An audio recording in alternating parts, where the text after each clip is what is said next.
Hello. Siema, siema. Hello, everyone.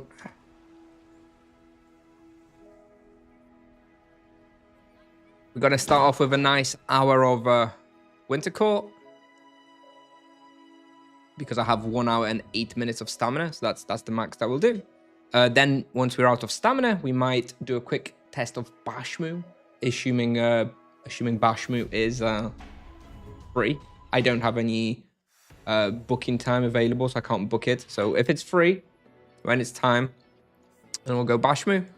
And also I have my obviously low level monk available on Sonira, so maybe we'll play that a little bit as well. What a nice house in the Russia you have. Thank you, Timmy. Thank you, thank you.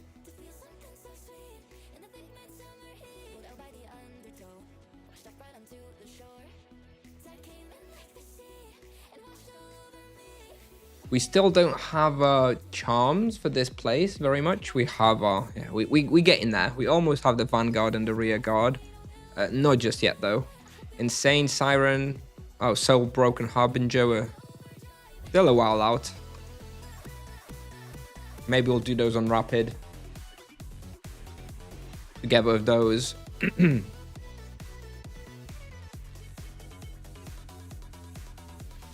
All right. So equipment wise, we have 1 hour 58 imbue there, 2 hours 7 minutes, 2 hour 19. Pretty nice timings for like removing all the imbues together here. So yeah. Okay, Risa, hello.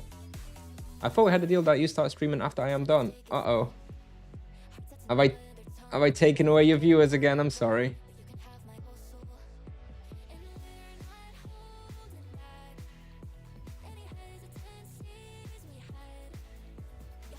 I'll remember for next time.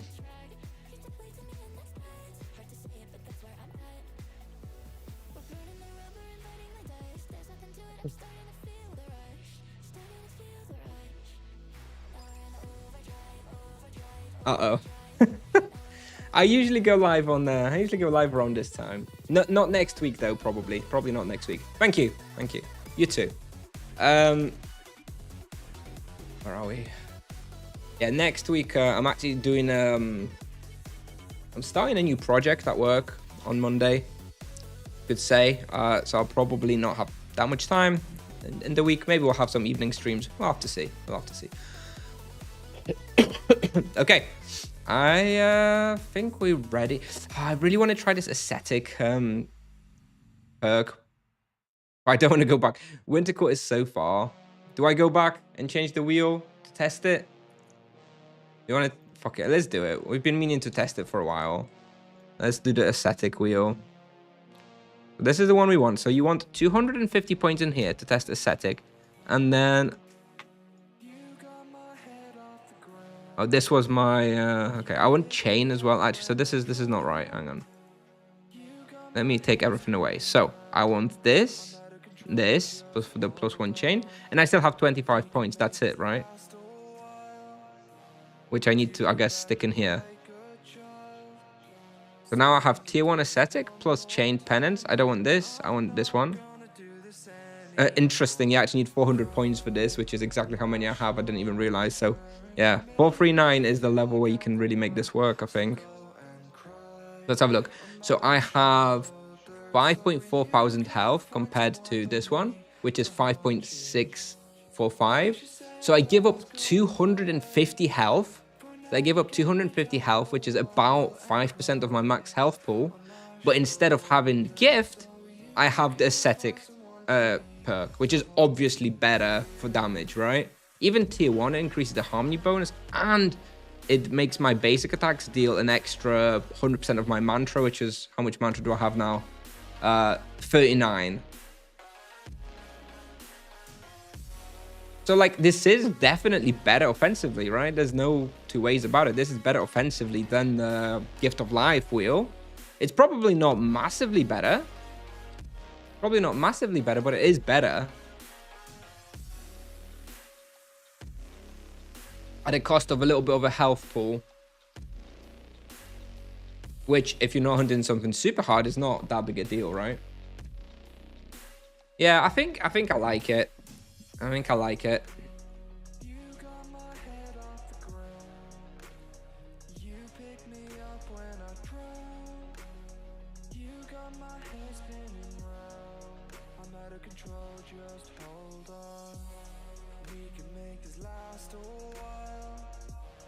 You keep acting like a child, so we can do this one more time. Then I'm not gonna do this anymore. It'd be better if I had the full HP gem in the in this quadrant. I could move it around, but never mind. How much health do I give up because of that? So this one gives me, how much health does this one give me? The gem. Plus 100, and this one gives me plus 300. So actually, yeah, if I just had the proper gem in here, this would be basically the same as the Gift of Life one, just with ascetic. I suppose you do give up Gift of Life as well, which, you know, ideally you wouldn't need, but sometimes it is needed, of course. All right, I guess we'll just get started. So I'm hoping to stay here for an hour. Hopefully I have enough capacity and enough supplies to make it work. So let's just equip everything. Bam, bam, bam. Pop this. Don't have any praise available.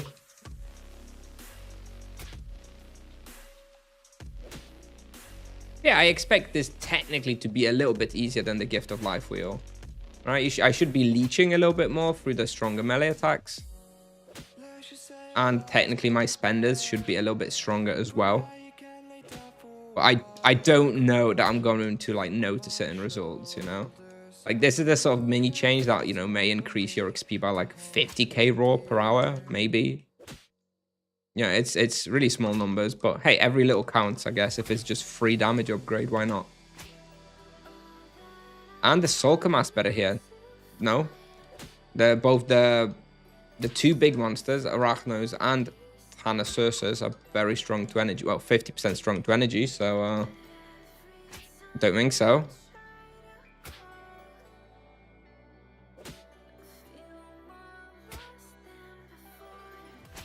It would take a really long time to kill the Thanacersus with an energy weapon.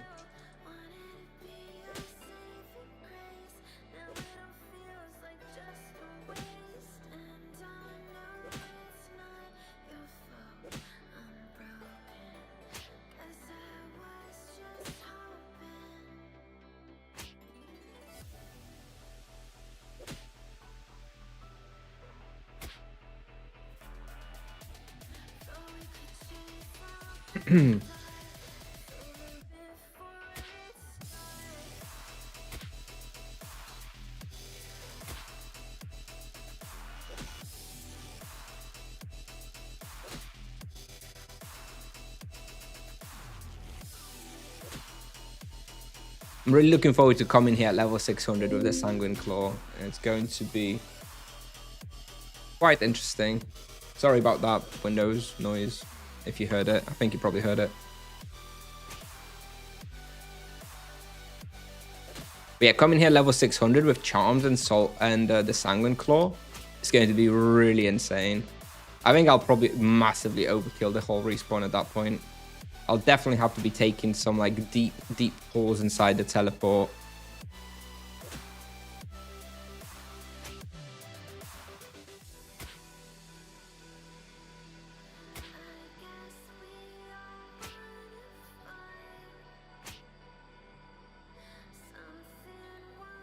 And the profit will probably be like 2kk an hour. And I don't think they're really going to nerf Winter Court just because of the Monk. I mean, this place has been pretty untouched for a very long time.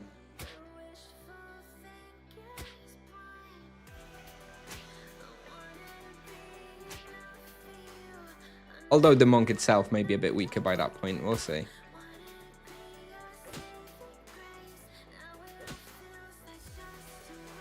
I'm really curious to see what they're going to do with the Monk and how they continue balancing it.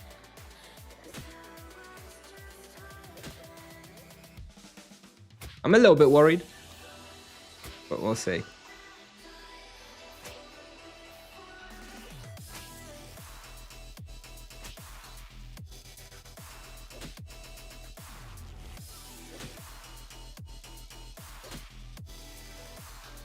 This floor, by the way, is the floor that I would come if I wanted to do this on Rapid. If I wanted to finish the Soul Broken Harbingers on Rapid with the Thanacersuses, I would just hunt this floor. I may consider doing it for an hour or two, just to speed it up a bit. Because otherwise it takes so long to do the Soul Brokens here. I'm not sure I've got it in me to hunt here for that long.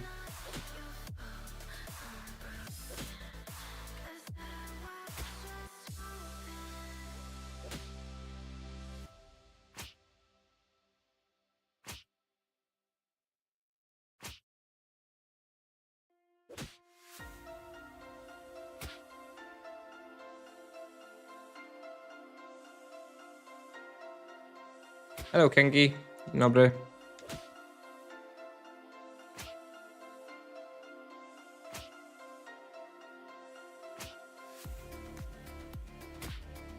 We're finally testing the ascetic wheel today. Anybody still joining?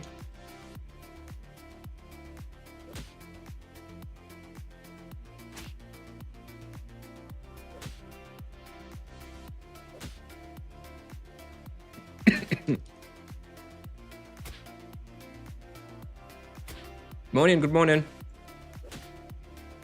Good morning. Yeah, we're testing the ascetic wheel, and actually it turned out pretty perfect because this is actually the exact level from which I think it's actually worth. Basically, once you have 400 points in the wheel, which is exactly how many I have now, which I didn't actually even realize before I switched to the wheel. But yeah, now I think it's worth going for ascetic over the Gift of Life quadrant with the +1 chain penance. You basically give up a little bit of health, but you have the ascetic revelation perk over the Gift of Life one, which obviously is better offensively.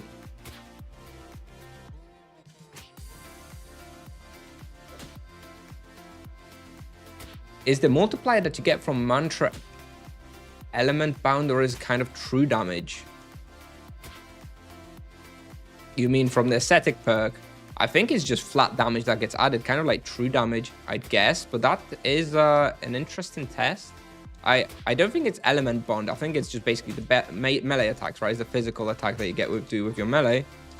That's like true damage, I guess. So I think if your melee attack was supposed to hit 100, with the ascetic perk, if you have 40 mantra, it would hit for 140.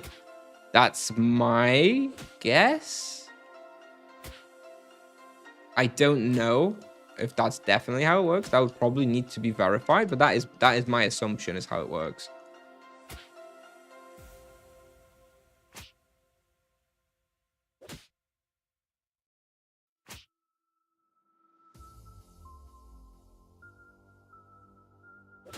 My brother looted a Cobra bow and gave it to me. Where can I hunt with it? I'm 248 right now, so 2 more levels. Well, the 2 go-to places at 250 that are doable with it, that are very good, are Warzone 5 and Were Tigers and Oskayat. So those are like my go-to two places with the Cobra BO that I would recommend. But also I do use the Cobra Bow at like basically here as well, Winter Court and also Summer Court. Those are, you know, a little bit harder, I would say. Not too much harder, so you could consider coming to Winter Court at 250 even. Although, you know, this floor, for example, would be pretty hard. Nagas, yeah, you could go Maripur Turtles. Nagas, yeah, maybe. I mean, I don't know. I find it difficult to recommend Nagas at 250 solo. Like, if you're like a super great player, then sure. But I think Nagas are a 300 plus respawn, especially because at 300 you get the Demon Mengu, which has that built-in death protection, which is super helpful at Nagas, which you don't have at 250. So I don't know that I would recommend Nagas at 250, but if you really know what you're doing and you know you can do it, then sure. Yeah, that's another place you could go with the Cobra BO as well.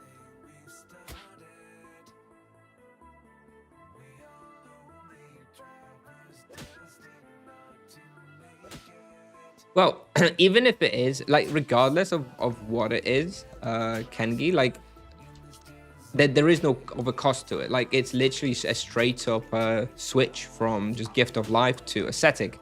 So, you know, no matter how meh it is, it may well be meh, but that's still better offensively than Gift of Life, right? Gift of Life does not offer anything offensively. I suppose it, you know, makes you feel safer, so maybe you can go a bit harder. That's, in a way, making it better offensively, but overall, Ascetic does give you more damage for sure. And it also has that built-in Harmony perk, right? The Harmony bonus.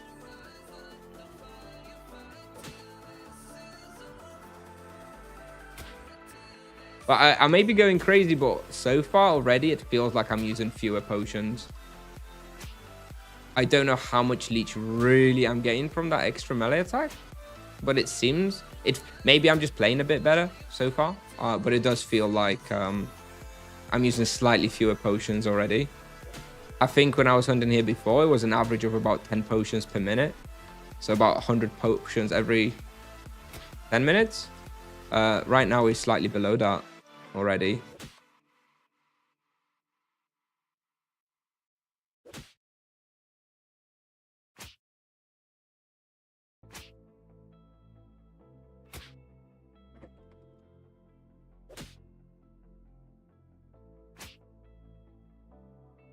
Let's do the quick maths. So I have 40 mantra. So if it's just a flat damage addition, that's 40 damage per turn. That extra damage that I'm leeching from the single target attacks. So 30 times a minute at 40 damage per attack. That's 1200 extra damage that I use per minute. That is extra leech I get from, right? That's like 100% leech as well because it's a single target. That's significant. Is it significant enough to be noticed? Not sure. How much mana do I have? Each powerful mana imbue is 8%, right? So I have 16% mana leech. So 16% of 1,200 is 120 plus 72, 192. So about 200 mana a minute extra. Yeah, I guess I'll save like one potion a minute. Kind of worth, I guess. But it definitely does more damage as well, so it should, in theory, speed up the experience, at least a little bit. I don't like gift, but what about chain? Is it that piece of crap now? What? I don't quite understand that. But yeah, I mean, we are using the chain penance. Like, that's the thing, right? We're not giving up the +1 chain. Why do I keep getting these random notifications? I don't even know what that is. Is it like Windows notifications? What the hell is that?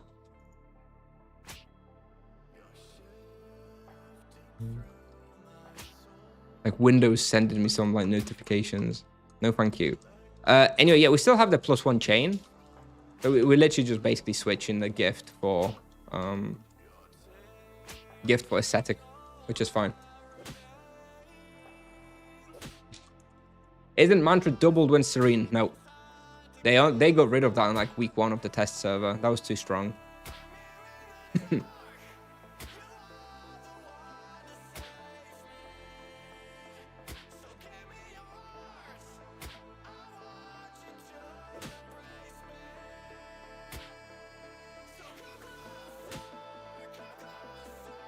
Doesn't aesthetic improve your spenders as well? Yes, it does. Yes, it improves your spenders by like 1% per harmony. So if we have 5 spenders, that increases it by extra 5% damage, I guess. I don't fully know exactly how that works. We're not in Virtue of Harmony, so we don't have any like extra multipliers on the harmony. But it's still, of course, it improves it nicely. I mean, I don't think that contributes to the extra leech very much. I mean, we cast we cast the spender every 12-ish seconds, so about 5 times a minute. At 5% extra damage 5 times a minute, it's probably basically negligible with regards to the leech. Maybe it adds a little bit, right?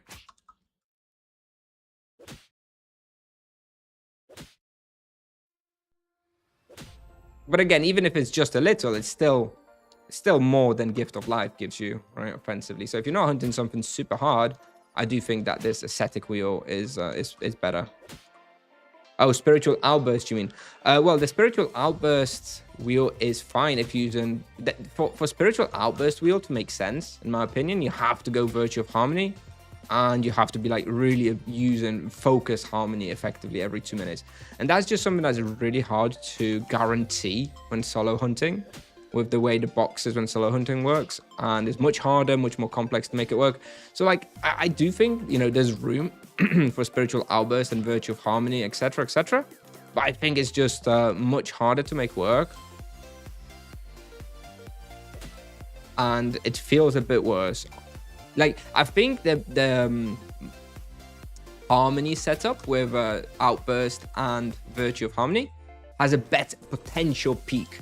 Like if it works perfectly 100% of the time, if you're like a god game, an absolute god gamer, and the pulls absolutely perfectly work out for you, I do think that probably Harmony has a higher potential. But in the real world of how you're actually going to play, I think it's very rare for it to actually be better, right? In like a simulation, you know, I can see that maybe Virtue of Harmony will come out as slightly better with a spiritual outburst. But I don't think in real world it's very common, especially when solo hunting, for it to be a realistic scenario.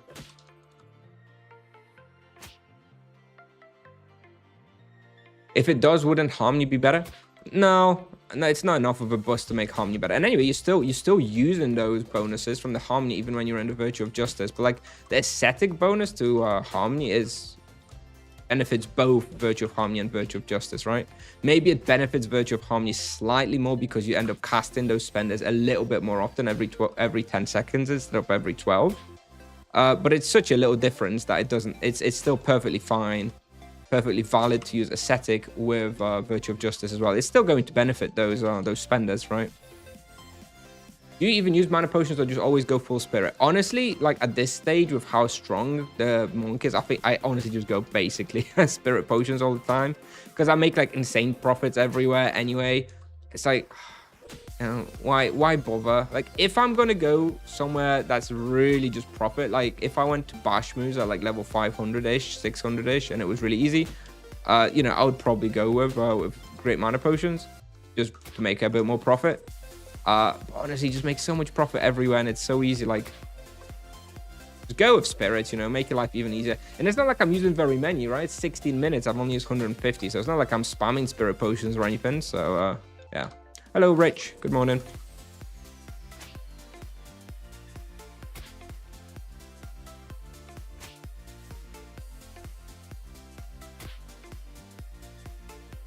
Do you have a hotkey guide for Monk, like the one with EK? I actually recorded it this morning. So many people asked for it. I felt like it wasn't really necessary because it's not very different from my Paladin hotkey guide. But so many people keep asking for it. I did actually record it this morning. I've uploaded it on YouTube. The publishing date, the earliest date where I could fit it into my never-ending schedule is the 8th of June. So currently the monk hotkey guide is scheduled for publication on the 8th of June. I hope you can wait.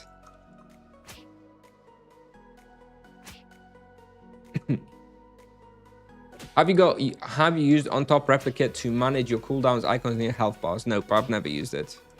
I am familiar with how it works. I think I would use it if I had like momentum, because momentum is just such a pain in the ass to track, and it's an embarrassment. Tipsoft should be embarrassed that they've let it go on for so long that it's so hard to track momentum procs. So yeah, if I was like, if I had like a tier 5 helmet, I would be using on top replica. And also if I was a mage, I would be using on top replica just to track the cooldown of the ultimate explosion. But I'm not sure how much that is needed. I think probably if you play a lot of mage, you just kind of know when the cooldown is up. On the monk, I suppose there's an argument to be made to help track focus harmony and focus serenity, right? Probably. I haven't used it yet. I've just put the hotkeys in like quite a convenient spot for me here, which means I can see them pretty easily and see the cooldowns of them when they're available and not available. So I haven't felt the need for Virtue of Harmony. What level should manners be changed for GSP 200? It's not as simple as that. It's basically you use whatever potion you can get away with using at each spot. Like ideally you want to use the weakest potion available, regardless of the level. Ideally you should be using small mana potions, right, where it's just not feasible. So you generally upgrade. You generally, if you're hunting something pretty hard where you need the extra health from spirit potions, that's when you use spirit potions. If you're hunting something easy where you don't need it, then you don't use it. That's that. Same with ultimate spirits, right? Now, myself, I make so much money on this character all the time, everywhere I go. And I use so few potions anyway because the sustain is so good that I just go ultimate spirits, and I'm not really, worried about the extra 50 or 100k per hour in supplies that I use on spirits over mana potions, just because it's kind of irrelevant to me. And it's just easier to play that way and comfier. So, yeah. But optimally, I would be using mana potions in more spots for sure. Technically, that would be the correct way to play. You can't wait. All right. I guess I'm gonna have to publish it tonight just for you. I'll have a look. Maybe there is a way to fit it in earlier. There's no way to fit it in earlier than today. Today we've got the zero supply hunt for Asura Mirror, which I previously already said was going to be published today, so we can't push that one. Tomorrow, I believe we have level 150 to level 250 monk guide, which I also wouldn't like to push. And then the hotkey guide, I kind of want to be on the weekend for optimal exposure because it is a pretty significant video. Don't know if I want to push it already as early as this Sunday. Maybe. Thank you. Yeah, 440. Woohoo! What should I take in your opinion after plus HP in the wheel? Mitigation, I guess. Mana and capacity don't give you anything, like combat-wise. I suppose if you're really low level, then the capacity is nice. The mitigation is not that good, right? Honestly, for me, I go for the HP stuff, and then I just really focus on the basically the perk rather than the little bonus. To me, I don't usually care about health. I don't care about whether it's mana, whether it's capacity, or whether it's mitigation. At that point, I just go for whatever the actual bonus is. +1 fist or +1 chain, whatever, right? That's way more important than whether you go for capacity, mitigation, or cap, or mana. But if you are just progressing the wheel and you can't actually get any other proper perk, then I usually go for mitigation. That does at least give you a tiny bit of damage reduction, even if it is more or less garbage.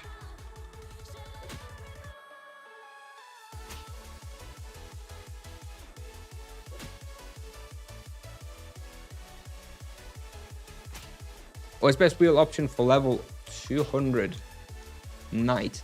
The +1 skill or mitigation? Yeah, +1 skill definitely is better than mitigation.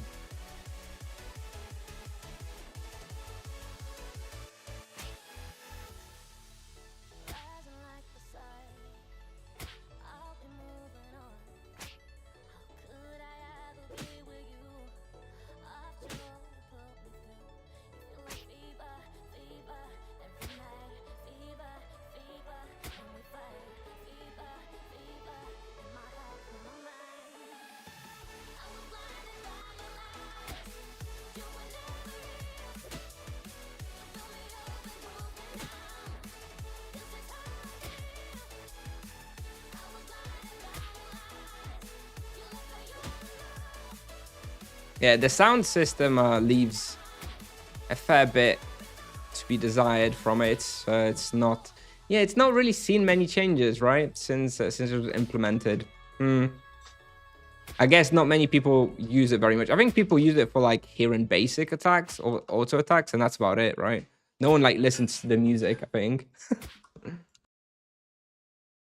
I'm glad that they did it because I use the background tracks from the music for my YouTube videos as like background music in my YouTube videos. So it's been useful for that, not to have to you know, get some copyright free music or whatever. I just asked Tipsoft if I can use it in my videos, and they said yeah, no problem.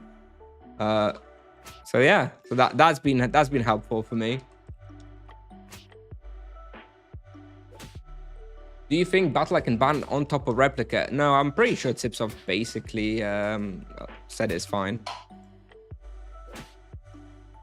They never give anything like flat out approval, but basically one of the CMs based on support tickets basically said it was fine. They gave as much confirmation as they ever will. Are you picking up gold coins or just platinum? I think there's no gold coins here, is there? I don't think any of these monsters drop gold coins, but yes, otherwise I would be picking up gold coins. Actually, no, I wouldn't, because not on Winter Court, I wouldn't, because they drop too much loot anyway, too heavy loot. I always run out of cap after like 1 hour. But I don't think they drop gold anyway here, so I don't think that's relevant. Are you going to make night videos again someday? If I ever get bored of the monk and I just go back to playing, maybe doing like a new series like Night from scratch or something, then sure. Not for now.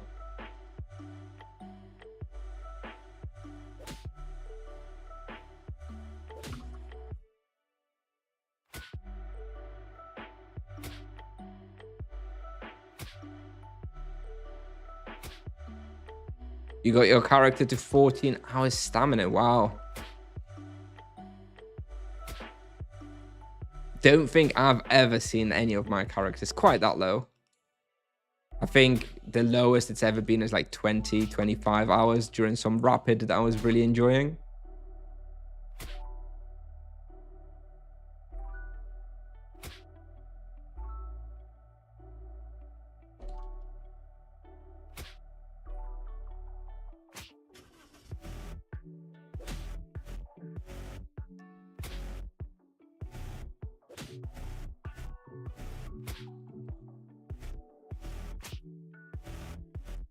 Hello.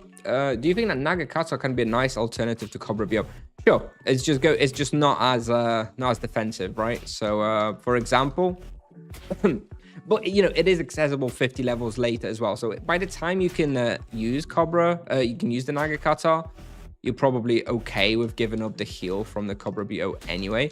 But for example, you know, if Nagakata was available, say from 250, I know it's not, but if it was available from 250, I wouldn't be able to hunt were-tigers with it, for example. But with Cobra BO, I can, because it does have that extra heal. So it definitely makes certain spots easier and lets you start them earlier. But it's not a massive deal, to be honest. But for Nagas at level 300, like it's possible to hunt there with Nagakata. Of course, I've seen people do it, and it's doable. But I definitely think I prefer Cobra BO for like Nagas at that level. It makes it a lot easier. Like a night series without potions. Oof. I know it's possible in a few respawns. I know you definitely can hunt like were-lions at a certain level with no potions. There's really not as many as the monk. When luring so many monsters, how important is it to auto attack? Is it relevant just because of how leech works? Yeah, it's important. I think it's important. It's important for leech, but it's also important for damage to help you kill off the monsters evenly as well. It is fairly challenging skill, I guess. A lot of people seem to struggle with it, with this constant switching of targets and making sure that they land those auto attacks. But yeah, it is important. It does definitely help you out finish the boxes more evenly, just like, for example, there, by constantly switching the auto attacks while kiting and stuff as well. Is it like, make or break? Probably not. It's not like the end of the world, but Tibia is all about hundreds of like little micro optimizations, right? And they all add up a little bit to the overall experience and how well you hunt. And that is one of those things, right? The thing is, if you don't do your melee attacks while kiting, chances are you're probably also not doing a lot of other things, because that is that is not the hardest thing to do or anything, but it's still significant. So giving up the extra, I would say not attacking while kiting is going to cost you like 2% experience per hour or something. So is it the end of the world? No. But there is a lot of things where you can lose a bit of experience. And if you keep doing those things, then suddenly you're making 10, 15, 20% less experience than you could. So best not to give up anything like that if possible.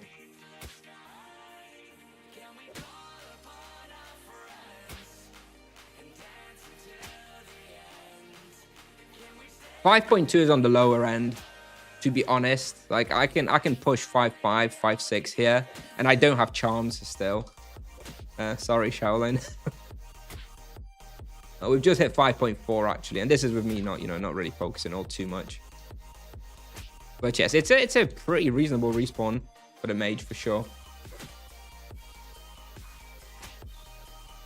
A pretty reasonable respawn for the monk. Like I'm really enjoying it here. I'm really looking forward to having the Sanguine Claw and the charms here. It's going to be, I don't know what the peak is going to be here. It's like 6.5 KK raw maybe at like level 600 with the Sanguine Claw, and the profit is just going to be insane as well. I'm anticipating a 2 KK per hour profit at that point.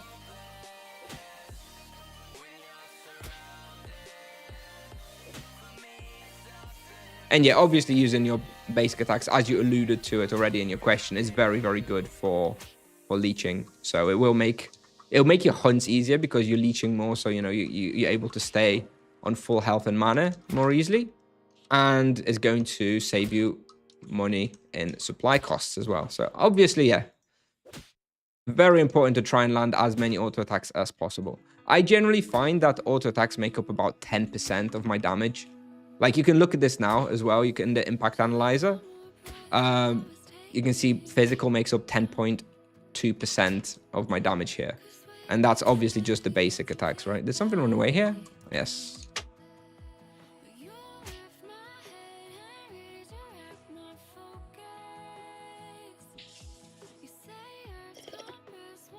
Conspiracy theory. Do you think monk equipment drops were buffed in the first month of release? Honestly, yes, I do. I genuinely do believe that. Obviously there will never be any confirmation from Tipsoft, nor will anyone ever have definitive data for that. But yes, I do. I do think they were. It was unusual how many items were dropping, and the fact that prices have started now skyrocketing does seem to imply that there's less supply. Of course, there's more demand because people have leveled up their monks as well. But yes, I do. I'm not 100% convinced of it. Obviously, it's all anecdotal and stuff. But I am pretty sure that the drop rates were buffed. Yes, I truly think so. Not like tremendously, but maybe 2-3 times fold. So instead of yeah. So basically, if you drop the Cobra item from Scarlet, normally you'd have like 10% chance that the item was a Cobra BO, right? Because there's like 10 different items that the Scarlet can drop. Maybe it was 1 in 5, right? Instead of 1 in 10. Maybe it was twice as likely that it would be Cobra BO in the first month or so. Yeah, I believe that. I do believe that.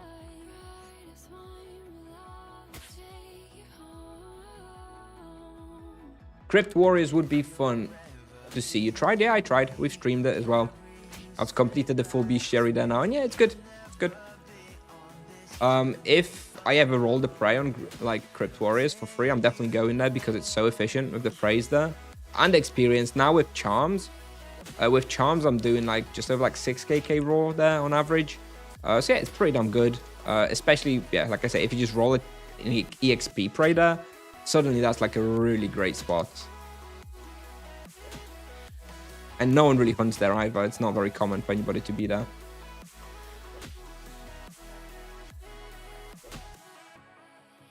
Have you watched the solo leveling anime yet? I haven't, but I heard it's won like some awards recently. So I've actually never heard of it up until like earlier on in the week. I think it won like the anime of the year or something. Even though I've literally never heard of it. But it's funny that you should mention that because yeah, I guess maybe it's picking up more and more hype around it. Yeah, maybe I'll have to check it out. I'm not a big anime watcher, to be honest. I'm kind of I suffer from you know, the sort of millennial generation lack of attention span.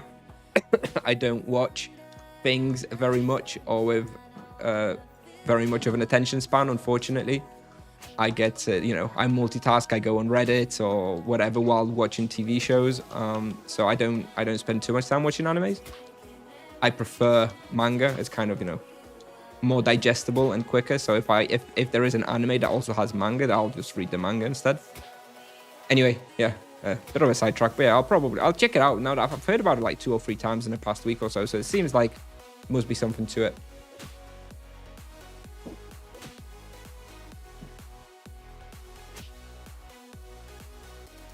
Is the crystal...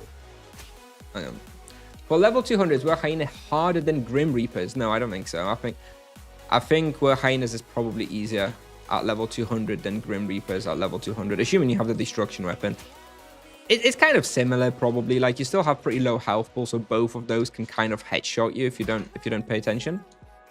But yeah, it shouldn't be too hard either way. Grim Reapers shouldn't really be that hard at by level 200, to be honest. Not on the Monk, anyway. Is the Crystal Spider spawn good for new servers? On the Monk, I think it's pretty good. And you shouldn't be scared.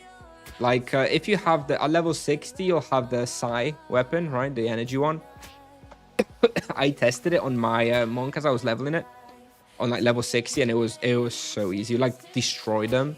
Like, just make sure you're not like standing surrounded by you know, 3 crystal spiders, obviously, because they will kill you. But you know, if you're just running around kiting, it's not. You shouldn't be dying there. You have probably been asked this a million times already, but what did you pay for your Soul Mass and armor? I paid 6.5 KTC for Soul Mass and 6 KTC for the armor, so a total of 12.5 KTC, which now is obviously a good deal because the prices have gone up quite a bit since then. I use an auto target on spells. Nope. No, I am not. Still want to give it another go at some point in the future. Maybe if I play another Monk from scratch, I'll do auto aim on that one and give it a go. But no, I'm not using it on here.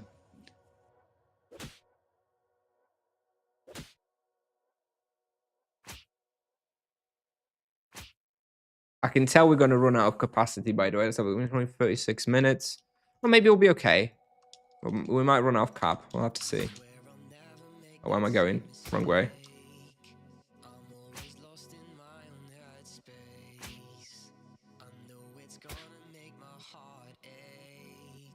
You absolutely have to watch it. I'm sure you'll love it, especially since there's a ton of content that feels just like Tibia. Okay. Is it about like grinding solo in video games or something then? I mean, that kind of is implied for the name, I guess. All right, fine. I'll check it out. You got me. You got me. Well, Burster, Spectre, Lion Claws better or Cobra BO? I'll use the Cobra BO.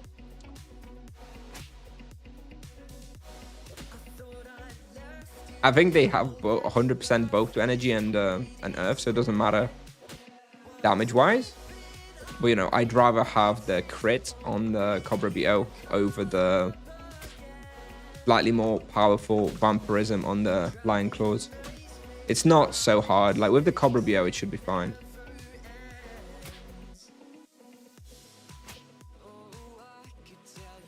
Is it worth using Soul Mass 1 or 2 levels before 400? No, because you can't use imbues. Like, if you use it 1 or 2 levels before, then the imbue is not going to work. So, kind of pointless at that point.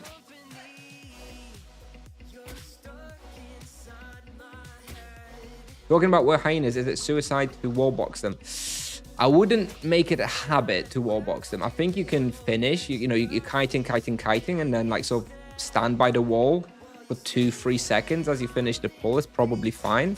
But I wouldn't be like doing the whole box from start to finish while wallboxing and maybe having another 3 or 4 war hyenas outside of the box. I think that is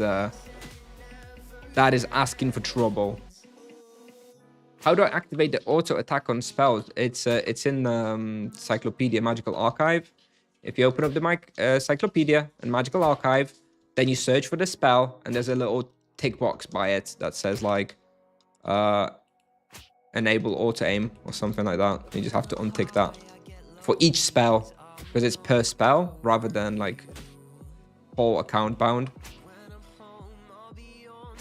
So you'd have to do it for like Flurry of Blows, Greater Flurry of Blows, I guess Balanced Brawl as well. You probably don't want it on your ranged etc. either. Hello, sorry for incoming wall. I haven't even read your message yet, but that's not a wall. Believe me, I've seen like this is taken up.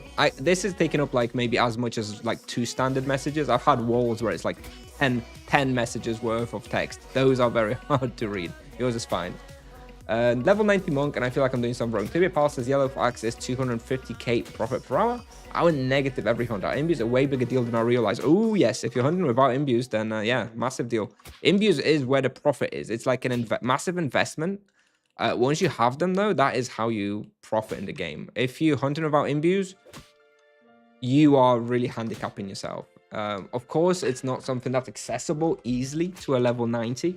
You do have to get it from somebody else to make them for you, which is not possible on new servers, but it is very much possible on older servers. And yes, I do definitely recommend you get yourself a proper imbue setup with a powerful void in your helmet, at least your helmet and your weapons, right? And you're assuming you're hunting yellow foxes, and I'm guessing you're using the pair of iron fists. So get yourself powerful crit and powerful void in that. Get yourself powerful void in your helmet and your coned hat. And you're literally going to be playing a different game, honestly. It's totally worth it. You don't desperately need the vampirism and the armor. I mean, the monk heals a lot anyway. But yeah, you really want to invest in the powerful imbues, in the weapon and the helmet.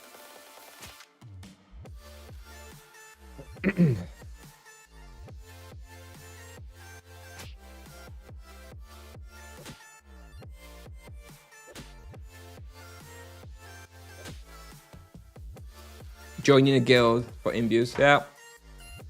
Or, you know, you can, yeah, either you can just join a guild with some people, or you can just ask usually some of the high levels on the server. You know, most of the high levels are fairly reputable, and, you know, they're not going to scam you out of like 1 or 2kk. It's not really worth the reputation hit, especially if there's like a leading guild on the server. You'll usually be okay if you ask anybody from guilds like that. Or like some content creators that play on your server. Again, not worth the reputation hit to scam you. You know, I get loads. I have to say, I get a lot of people sending me items with imbues to do probably like 7-10 times a week. So, you know, I always do it for people. So maybe there's a content creator on your server or something that will happily do it. You just parcel them the items, parcel them all the fees and imbue items, and also include a parcel to send all the stuff back in. And, you know, they just let them know that you've sent them stuff, and they'll usually do it for you and send it back when they have a minute. When will nerfs come again?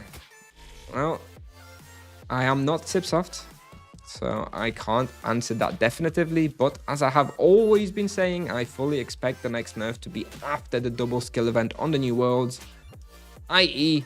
10th of June. 10th of June is the date that I have marked in my calendar to do a lot of testing, because I'm fully anticipating a pretty heavy nerf on the 10th of June. So be ready. Again, I could be wrong, of course, but that is my personal expectation.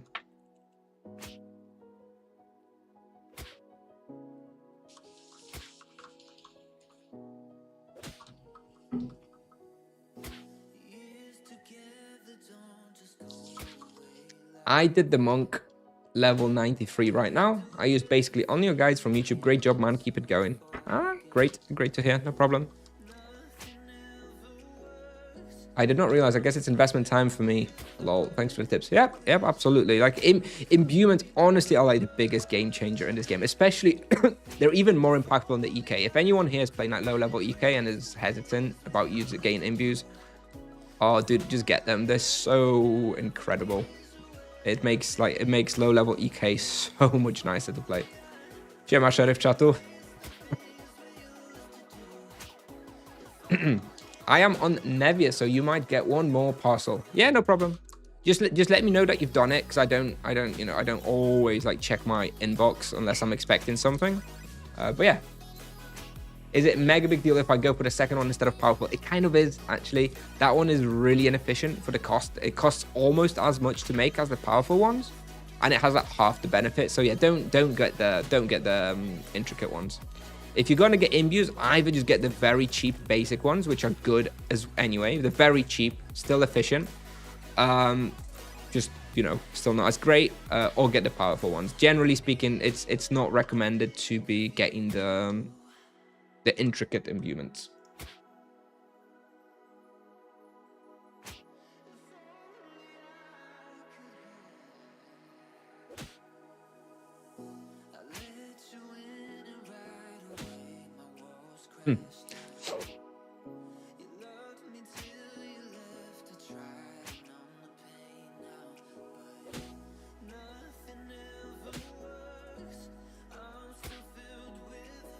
Even on low level, EK is like below 100. Oh yeah. I mean, EK is the vocation that I would actually, generally speaking, recommend to be like the lowest level to get powerful imbues. Like if you can, honestly, level 50, you already benefit massively from powerful imbues on the EK. Like it's not a must-have, but it's very nice from level 50, and absolutely from level 70. Once you unlock your front sweep, you absolutely want powerful imbues on the monk, and it feels so great compared to not having them.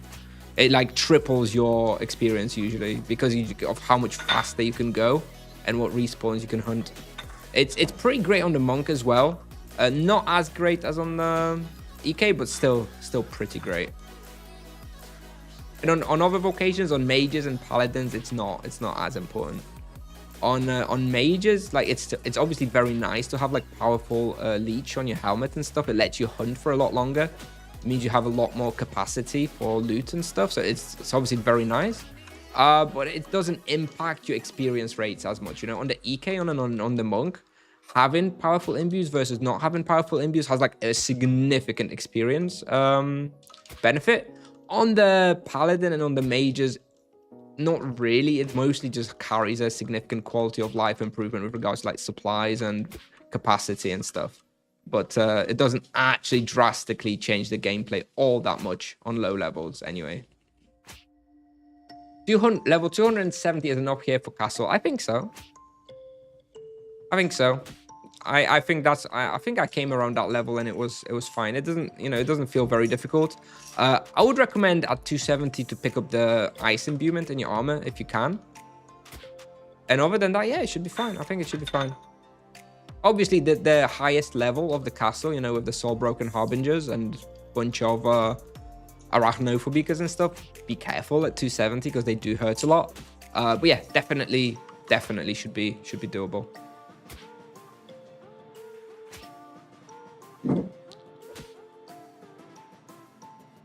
Why are people buying a large amount of blue robes over Jin price on market? Are they?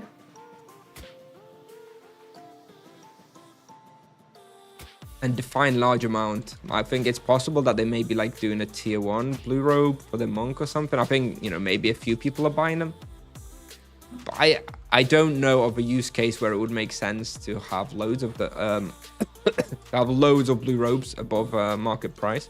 Maybe on new server, right? I don't know, maybe you're playing on Sonira or something, in which case people are buying them just because it's a very solid, light piece of equipment that lets you carry a lot more supplies and equipment and loot. But on older servers, I doubt there's that many people wanting to buy blue robes. I don't really see a use case. Amulet, thank you.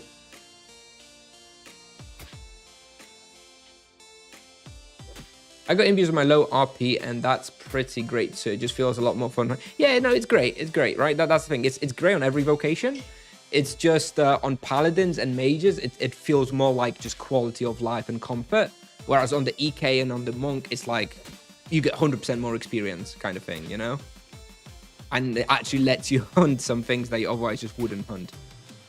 Or it would be just super hard without the imbues. It's not so much the case with paladin and mages, in my experience anyway.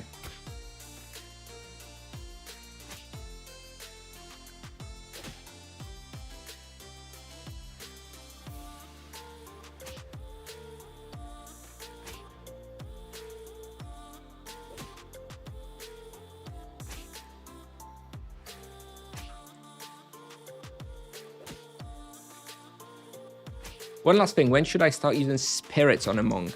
As soon as you need to. I mean, use great manners when it makes sense, and switch to spirits when you really need them for survivability. You probably want to start using spirits at like Grim Reapers or Barklers. You know, you would do on that extra heal. But if you're hunting something fairly easy, then you probably shouldn't need them. It's all about the difficulty of the respawn. Some guy has 80 KK worth of buy offers for 11k each of blue robes. Holy shit. Hang on a minute. How much are blue robes in NPC? Aren't they 10k? And somebody's buying 80 KK worth of blue robes for 11k each.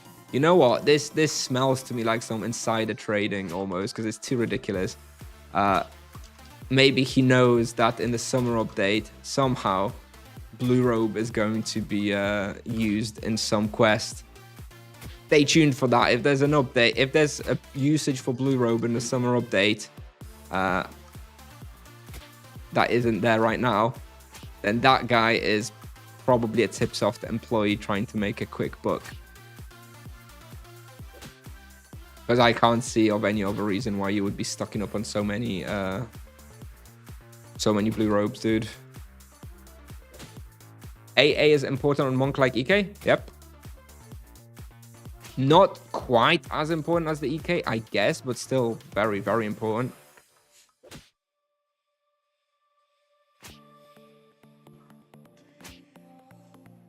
I mean, for EK, like using your auto attack effectively is like a difference between life and death, usually. Like, you need to use it, otherwise you're just going to die because you're not going to leech enough. On the monk, it's more like just gives you a lot more experience if you use it effectively versus not using it effectively. So it's definitely more important, relatively speaking, on the EK, but it's absolutely something you want to be doing effectively on the monk as well. Even more important? I don't know. I don't know if it's more important. I don't know why it would be more important.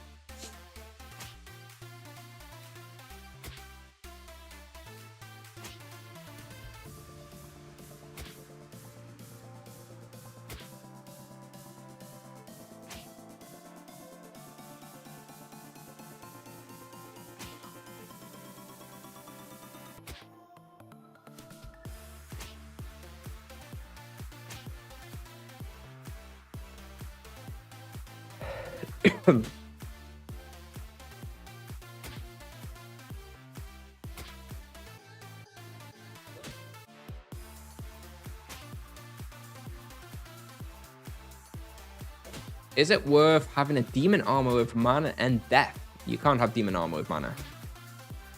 Mana only goes in weapons and helmets. And the armor, you can only do vampirism plus elemental protection.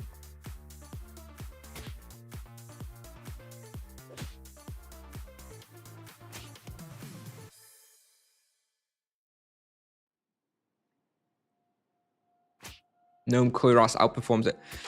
Yeah, so I would definitely use Gnome Kuiras over the demon armor. There is room for using the dwarven armor over the Gnomish Kuiras, but I don't think there's much room for using the demon armor over the Gnomish Kuiras. Like, I still used I still use Dwarven armor over the Kuiras when I went to like Asura Palace, and when I went to Mira to start with, and when I did Grim Reapers to start with. But eventually the Kuiras is better once you don't need that physical protection as much. But Demon Armor, I don't think Demon Armor is like ever better than Kuiras. I mean, if you really need that elemental protection, I suppose, but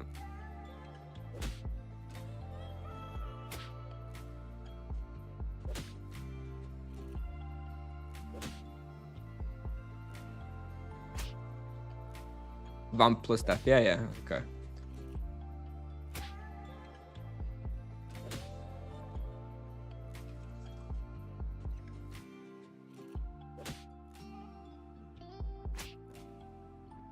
I think Gnomish Kuiras is a good item to tier 2. Yeah, it's okay. Like I know people have done that and it's fine. Personally, I just don't think it's strong enough. If Gnomish Kuiras had 2 imbue slots, yeah, I would tier it to tier 2 and I would have used it a lot. But the fact that you can't put elemental protection in it is a big drawback. So as soon as I hit level 250, I got the Stoic X-Robe. I never used the Gnomish Kuiras again. So it seems like a pretty low level range for, you know, actual usage. Just 150 to 250. And even in this level range, the Dwarven armor is, you know, quite often a better choice. So yeah, it's fine. You can tier it, but I don't think it's like an amazing item. Yeah, thank you, Van Roxo. That's a good summary of what you should be imbuing and how. Is Monk good for casual solo play as a returning player? I think so. You get a lot of items from the shrines, and it's pretty fun. I mean, it's definitely more intense to play effectively at higher levels, but it's not like super intense or anything. You do, as you progress through the character, you get a feel for it. So I do think it's a pretty good character. It's very good solo as well. I think the monk. That's actually something I've not talked about or really thought about much. But the monk will be like a tragedy when people purchase like a high level monk having never played it before. You know, off the bazaar. I can already see it. You know, people buy like a level 700, 800 monk. You know, a year from now, having never played monk, and it will be an absolute disaster. I think the monk does need quite a fair bit of experience with the vocation before you get to that level. Like those monks from Bazaar will be horrible, absolutely horrible. Problem is Stoic X-Robe Nagatanko is expensive AF. Yep, if you can't get those, then yeah, sure. Tier 2 Koiras is an acceptable alternative. I saw you hunt Grim Reapers, then I look on Wiki and saw that the estimate for one monster is 2.595 damage, and I'm trying to understand how it makes sense. So the estimated max damage is very, very theoretical. Like, I doubt that's actually ever possible. And anyway, you're running away from them and you're kiting them and you survive. Like, I don't think any Grim Reaper has like ever dealt that much damage to any player. It's, you know, they take all the abilities that the Grim Reaper can use and take the damage rolls and add them all up. But in reality, that just doesn't happen ever. And you're not really standing melee with them, or shouldn't be if you're playing any good. So that shouldn't ever really be a consideration for you, to be honest. But anyway, don't get me wrong though, it is a hard respawn, especially if you go down like 130 or 150 or so. Like if you're not a good player, not an experienced player, it is a hard respawn at that level.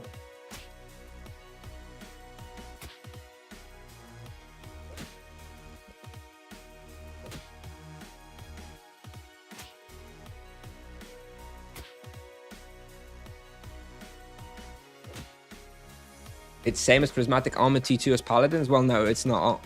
It's not. That's not a valid comparison, in my opinion.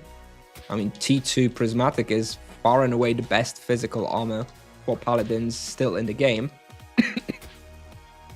Gnomish Kuiras has 2% physical protection, which Nagatanko has and Stoic X-Robe has, and the Soul Armor has 4%. So you're never going to be using the T2 Gnomish Kuiras over like the Soul Garb for physical protection. So no, it's never going to hold as much value as the Paladin Prismatic Armor, because that is just straight up the best physical protection armor in the game for Paladin.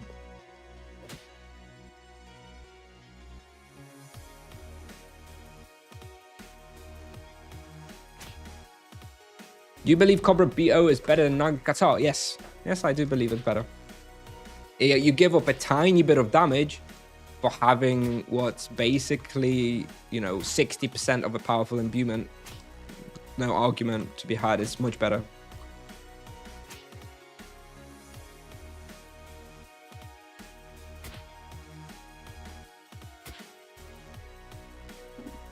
I don't think I would ever use the Naga Qatar in any circumstance over the Cobra BO if I had it.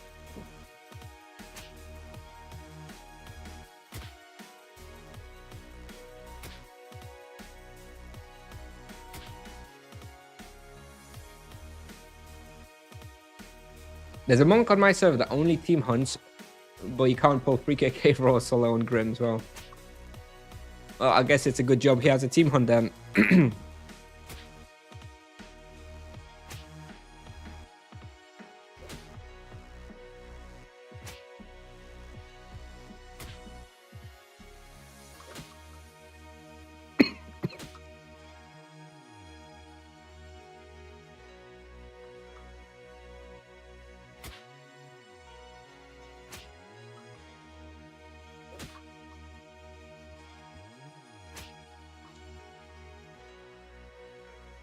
Team hunts are good for masking lack of skill. Yeah, well, I guess that depends on the team, right? If you went hunting with me and I was your team hunt member, you better believe it, you would not mask your lack of skill with me. I'd be calling you out every box if you're doing something wrong. Like, it depends. Like, if someone's just a casual player and just has casually hunts with the friends, sure, it masks the lack of skill because those people aren't pushing. But if you play with a serious team, if you're a noob, then you're just gonna get kicked from the team like straight away.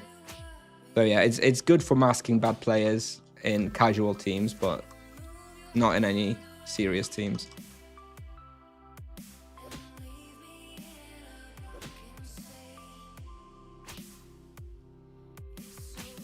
Cobra BO and Falcon Sight are a bit too good compared to other location weapons of the same level. Yep.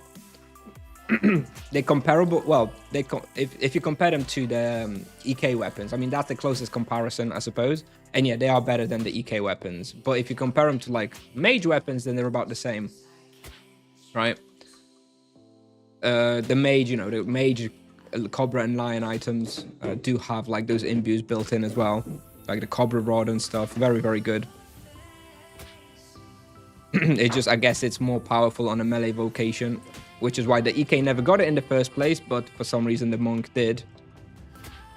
I don't think Tipsoft is very keen on rebalancing items though.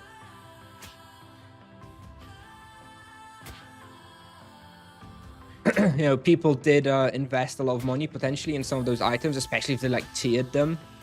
So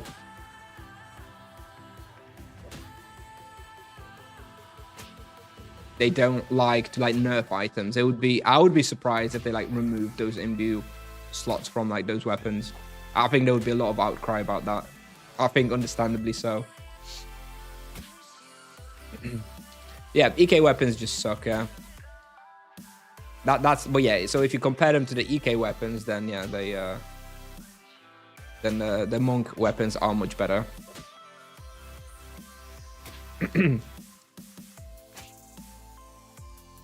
But and even like the energy weapons, like even the moon spade, right? Look at the moon spade.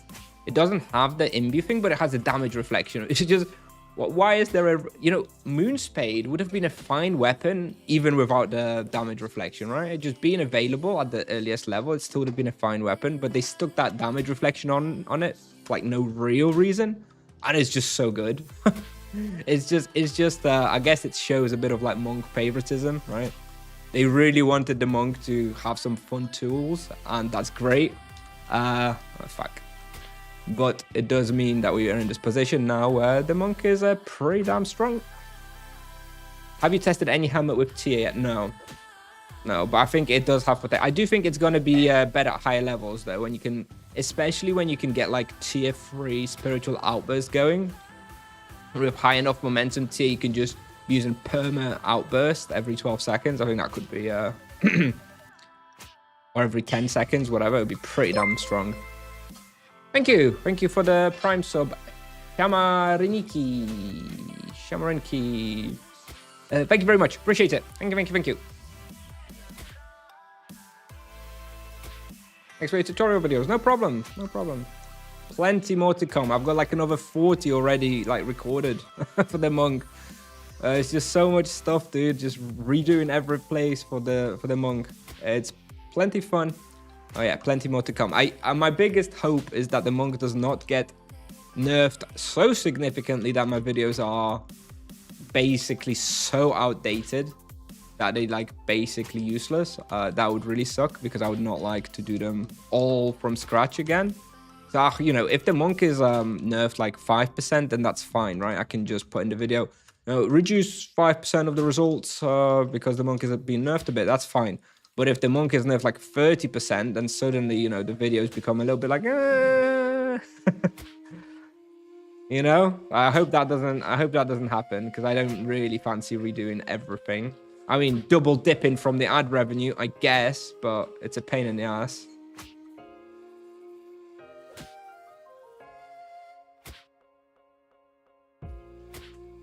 Dolkamas not better for this hunt now. There's 50% protection on the Panacersus and Arachnophobicas, which, yeah, means that Solkamas would not be very good. Isn't Reflect good? I remember dropping Soul Bastion for L. Yeah, it's good. Yeah. That was. Sorry, I don't know. Maybe I somehow misspoke. But yeah, my point was that the damage reflect is very good.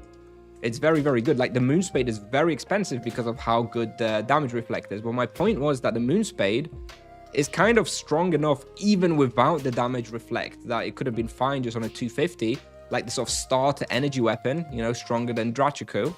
But instead, they also added the damage reflection on top of it just to make it like ridiculous for some reason. But yeah, the damage reflection is very good. I totally agree. At what level can I start hunting flimsies on my monk? So I've been trying flimsies since 400. And here's the thing. You can hunt -1 Venori flimsies, no problem, at 400 with Solkamas. It's pretty good. You kind of overkill it. But it's fine. The results are like 5.2, 5.3 KK raw. The problem is -2 with the mean loss souls, which are 70% to energy, gets very hard very quickly. And I wouldn't really recommend hunting there at 400.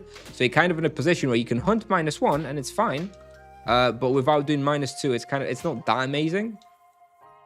So actually, personally, I'm actually going to hold off with like properly hunting flimsies until 600 when I get the Sanguine Claw, which has a slightly better damage into the mean lost souls. And then I'm going to go hard on like -1, -2 flimsies and Venore. Until then, it's just kind of too risky, I think, and not really worth it. Anyway, that's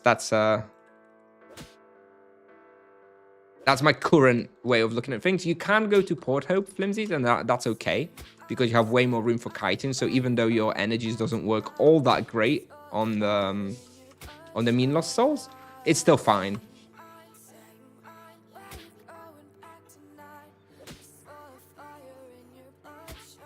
Is reflection only like thorns, or does it reduce the damage too? No, it's only like thorns. It does not reduce damage, no.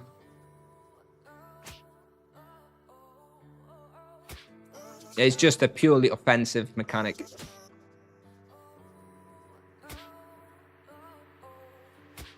All right, let's have... Oh, I haven't looked at my analyzer basically at all.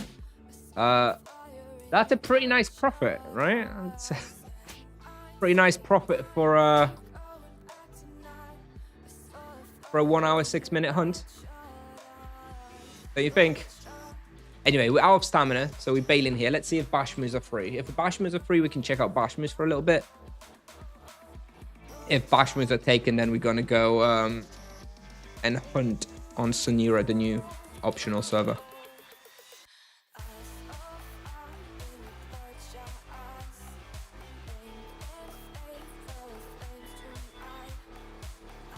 Did you level to 440 in 53 days? Holy shit! Yep. Yeah.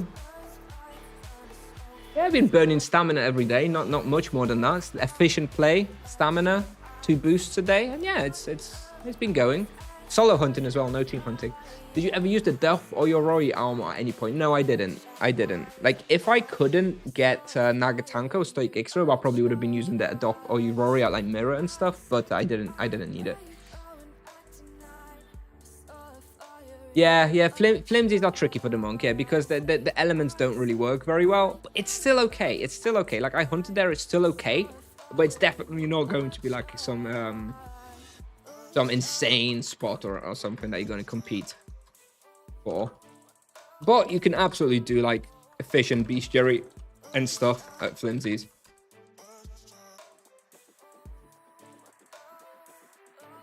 Inflated analyzer, yeah. Don't ask me about my great spirit potion value in the analyzer.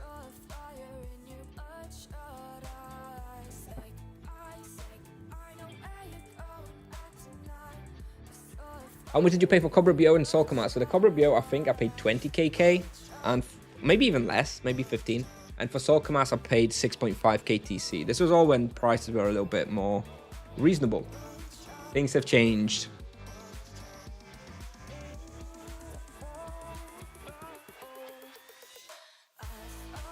All right, let me check if Bashmus is free on the claim system. If it is, then we can go Bashmus for 30 minutes, I guess. Bashmus, no, it's taken for 3 hours. Never mind. So we'll have to go on a new server. Sorry, I was kind of hoping to show some Bashmus, but guess not today. Oh, we almost hit 441 as well. Oh well. And we've almost done the charms as well here. But I have the winter cold booked for this evening, so I'll come here for another hour to finish those bestiaries this evening. For now, I'm going to go and log off and go to Sonira. Bashmu free at 17. Yeah, I won't, yeah. Unlucky. So if I'm playing a budget monk using 0 TC on the character and I'm level 251 now, I could use Death or Rory to hunt. Yes. Is it always better than Gnomish Kuiras? It doesn't have any physical, right? And it has only 1 imbue slot. You know what? It's okay. Like, Gnomish Kuiras is fine. What does this have? +4, +1. And Gnomish Kuiras has +3. So it's +1 physical. It's +1 fist, +1 magic level, +5% death protection, -2% physical. Honestly, they are super similar. Like,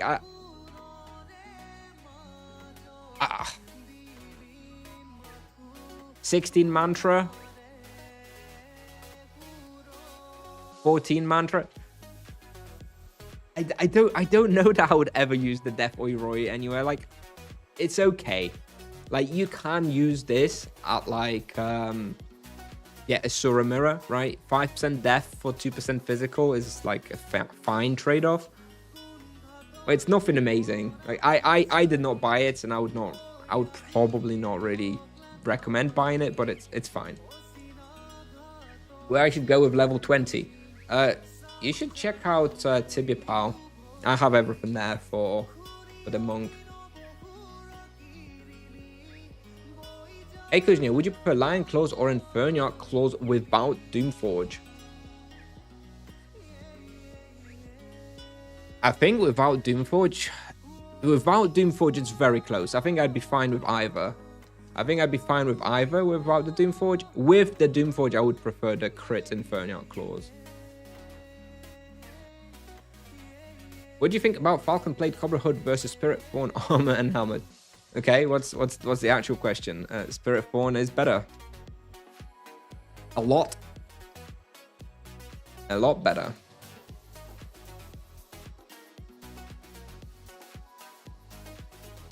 What else would you like to know?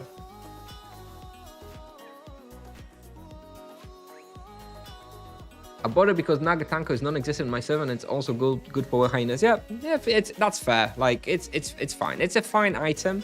Like I really feel like this also should have had 2% physical protection on it.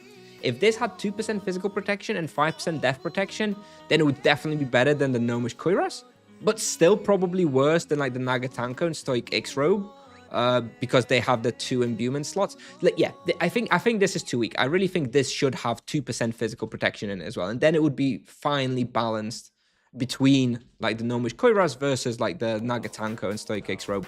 This 5% 5 death protection without the physical protection is just not good enough, in my opinion.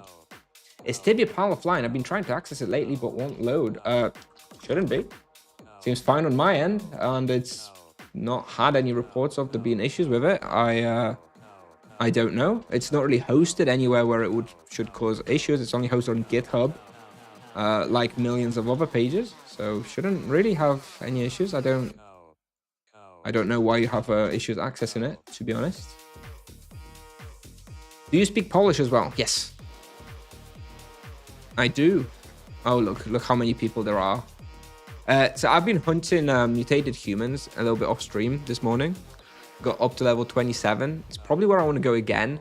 Let's see how many people there are, mutated humans.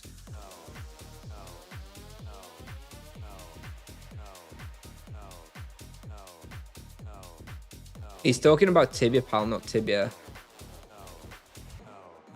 He's not talking about Tibia, the game.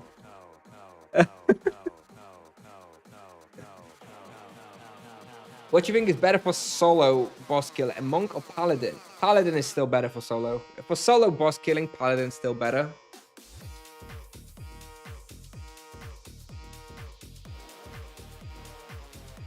The monk is fine though. The monk is fine. Monk is probably the second best one now. Let's see how many people there are. I actually was very lucky that there was nobody here when I came this morning, so I actually got like some solid experience going. I don't know what level I want to stay here until. I kind of on level 30, ideally, obviously you start using runes, and you start using runes for optimal experience gain, but you know, runes are pretty inefficient cost-wise compared to using spells and cheap potions from casks. So I don't really want to be using runes, I guess. I may just be stuck with using spells. Hello. From level 35, I can definitely get away with using just spells, right? Once you get your Flurry of Blows, it becomes very, very easy.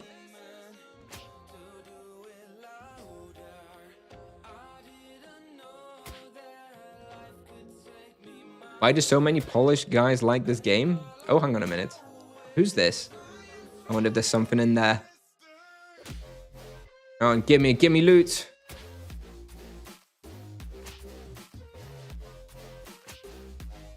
Anything in that? Oh, iron helmet. No. Oh, shit. Look at this. Oh, 400 gold. Big win. Why the fuck does he have a dirty cape in there? Ah. Why so many Polish guys like this game? I think we just all played it in school, no? Like when we were kids. It is what was played back in, you know, 2000, 2002, 2003, 2004, 2005. You know, if you were born between like 1990 and 1996, 97, you almost certainly played Tibia in like primary school and stuff.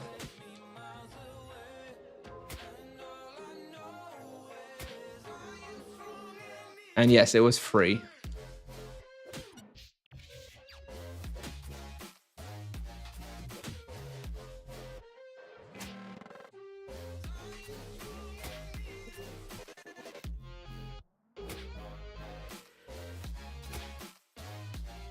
Is this new server project? I think project is putting it very strongly. I don't think this is going to be a project. It's just, you know, I only have a set amount of stamina on my main character. So I'm also checking out the new server a bit, yeah. I'm not sure how much we'll play here, but we can try and make a little bit of profit. And, you know, a lot of my friends and other streamers and stuff are playing here, so good to be a part of the community, I guess. Runes are so expensive, holy moly. Yeah. So yeah, runes are very expensive, especially on new servers, because you can't get them from like a cask. All right, so it's if you can hunt with spells only, that's way more efficient on new servers. And let me get a power ring on. Cask service still a thing on new servers. Oh yeah, of course. Main way you make money using casks on a new server. Well, you can make money by selling the cask service or by using the cheap supplies and hunting. Although it feels like maybe making money from the cask service is less and less common, because it's quite common for, you know, streamers and stuff to just buy a house and just do it basically for free. But, you know, it's kind of hard to compete with that if you just buy a house just to try and make money on the cask service.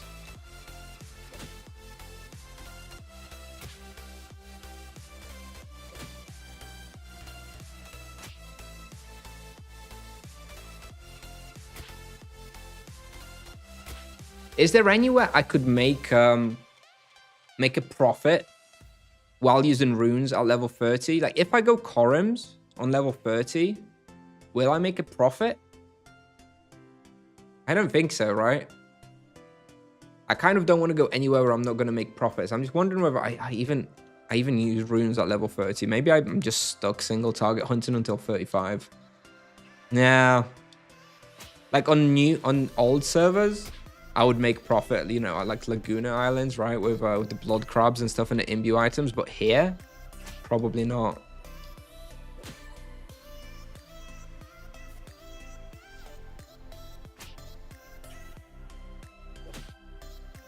No. Apes, probably not.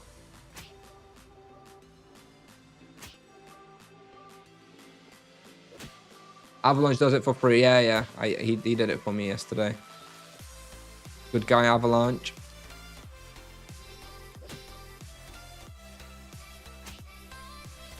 I guess we're just gonna stick to single target hunting. Let's just think about where we can go.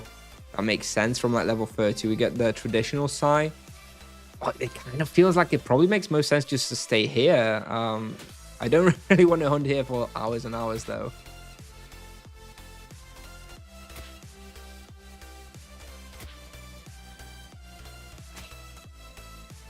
MOTA Lair. Museum of Tibian Art? Is that what you're talking about? What, Furies? Or are you talking about something else? I don't think I'm going Furies on a level 30 monk.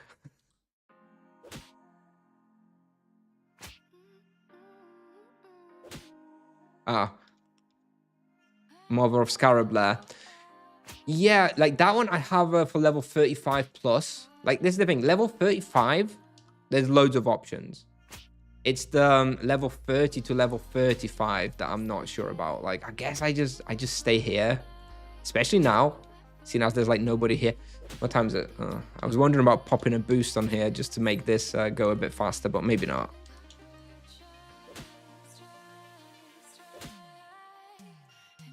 Tarantulas are super packed on a new server. On this server, yeah. I wouldn't go to tarantulas anyway. Tarantulas garbage. People like it because it's Grizzly Adams tasks, but it's not actually very good.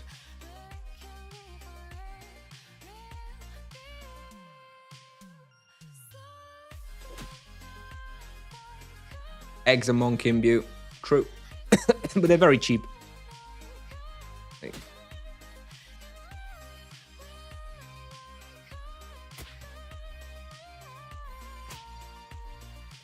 They're so common, and it's such a common monster that, you know, then you're not going to make much profit from tarantula eggs ever.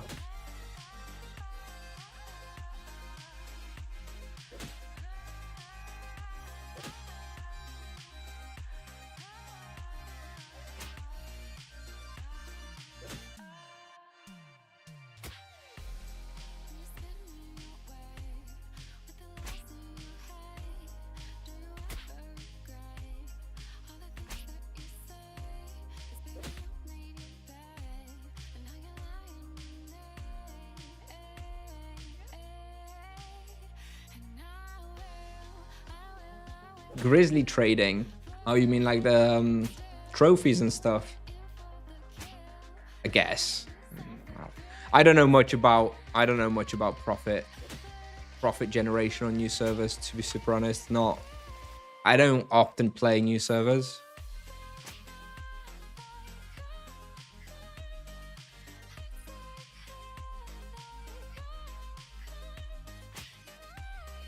Carney feelers faster stacks points. Yes, true. I suppose we could do Carney feelers. Level 30 to level 35. The problem is, I don't mind doing it. I feel like Carney feelers there'll be like 5 people there. Gravatsky with the tier 1 sub. Thank you very much. Appreciate it. Thanks a lot.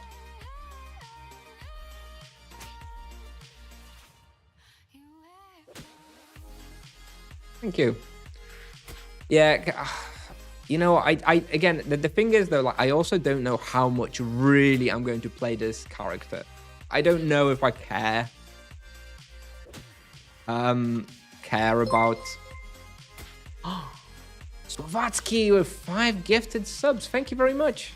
Thank you. Very kind of you. Appreciate it. Yeah, I don't know how much I'm going to play this character, so I don't know how much I want to be like investing into task points and stuff, you know? Paying for all the content you're using. Okay, that makes sense. Bongalia with the Prime sub. Thank you. Woo! Got ourselves a hype train. Thank you, guys. Cyclopolis or Mistrock? Generally, I prefer Mistrock just because it's closer to Depot. It's kind of similar, but it's closer, so easier to get to, which I like. You know, on new servers, when capacity is an issue, it's a big selling point. Although Cyclopolis is also fine.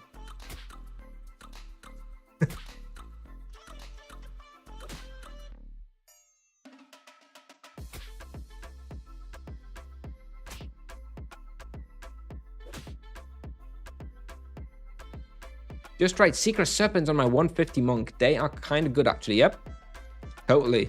I totally think they're pretty good. I made a video on them, I think, a couple of days ago. I made it for 200 plus, just to be on the safe side, because, you know, they can actually hurt a little bit. They do deal reasonable amount of damage.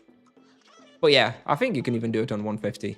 The sea serpents are really good for the monk, and obviously there's quite a lot of those there as well.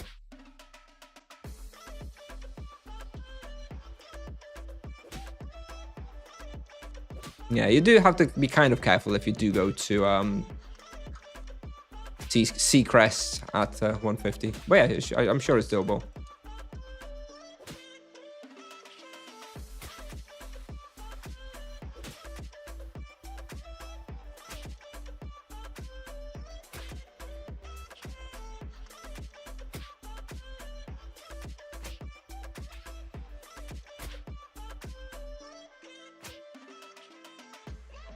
The other thing about Carney fillers, it is a great task, but it literally takes half the time.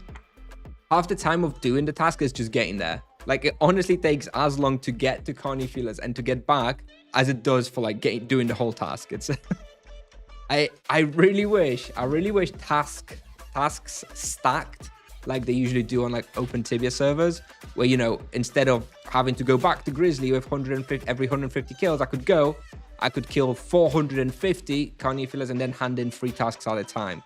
That would make me do tasks more on lower levels, I think. But having to go to Carney fillers, hunt there for literally 15 minutes, maybe, complete the task and have to go back. Kind of cringe, to be honest.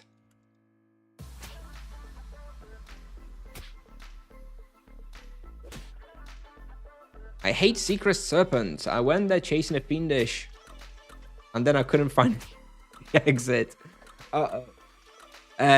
Yeah, it's a unique design, I suppose. It's a unique design. It's with the teleporters. I mean, I've done so many bestiaries there at this point that I do know my way around, but I can totally see how you get lost there, especially with like all the whirlpools and stuff.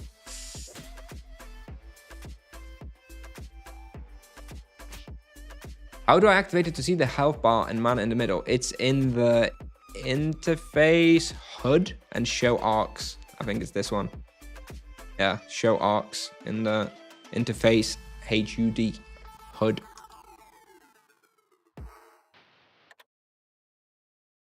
What does HUD stand for? HUD. That sounds like an acronym, but I don't actually know what that stands for.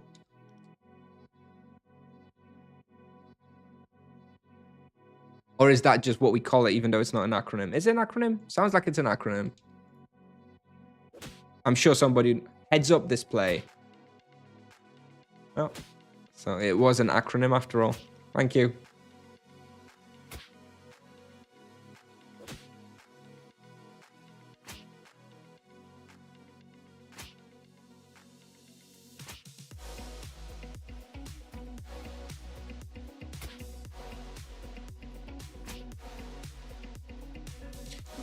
Yeah, like honestly, when it comes to task points, I've on my main monk, obviously he started with 1 second, hang on.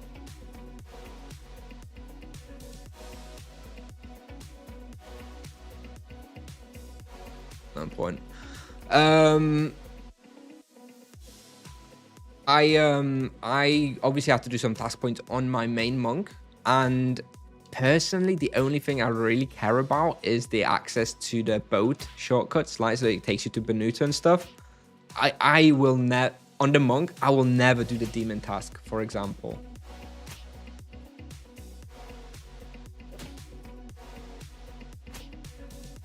So I don't really care about that. And selling the trophies, again, is it really that big a deal?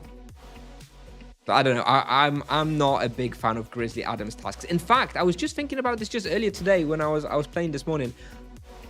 So this is total guessing, right? With the summer update teasers will start soon, blah blah blah.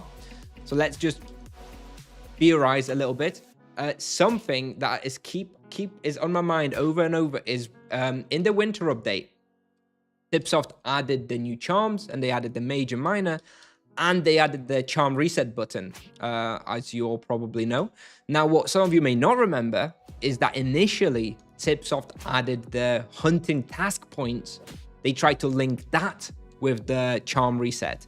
Now, this may not mean much, but it makes me feel like they are wanting to include the hunting task points in some other way into the game.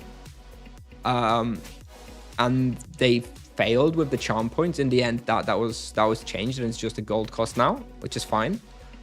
But I really wouldn't be surprised. I'm not going to bet on it or anything like that, but I feel like it's quite likely there will be an alternative second use of hunting task points in some form. And where I'm going with this is that I would not be surprised to either see a rework or an extension of Grizzly Adams tasks in some point. Maybe it won't be Grizzly Adams. Maybe they'll just leave Grizzly Adams as is, but create some sort of new NPC that will have some sort of different type of tasks. All right, I don't think that's too far out there. I think that could be a pretty cool idea for the summer update, like some sort of new hunting system where you have incentives to hunt other monsters rather than just like the most optimal ones. And this all comes from the fact that they try to shove those hunting task points. So I may just be going, getting way too carried away here, but we don't have anything else to go on for the summer update. So I would not be surprised if there is some sort of mechanic like this that will end up having the hunting task points linked to it as well as part of some rewards or whatever. And yes, exactly. It's basically dead content, right? Like hunt the Grizzly Adams task, super awesome content when it was released back in the day. But yeah, kind of dead now. So I think it could do with an expansion of some sorts. And if I had to like give a guess on what maybe will be in the summer update, it would be something around that. We'll see. Maybe we'll see if I'm right. I think that would be cool.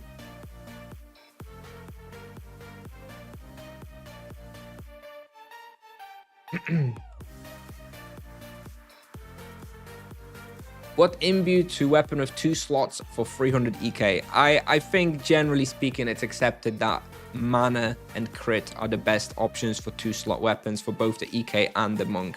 If you are a god at the game, plus you have very high skills, so that you don't actually need the second void imbuement, the second mana imbuement in the weapon, then you can consider going vampirism and crit. But generally speaking, it's more or less accepted that crit and mana is the go-to.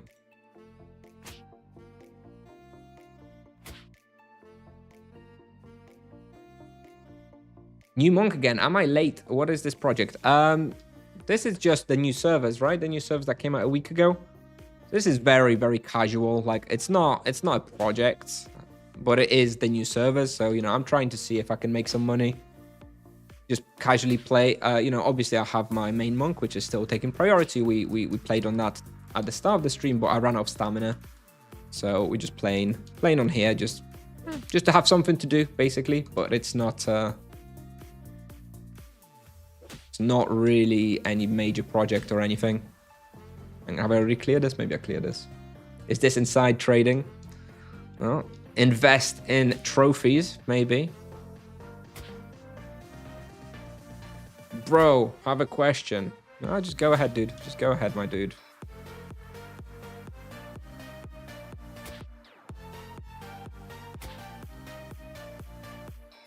For you, who is better, runes minor, major for monk?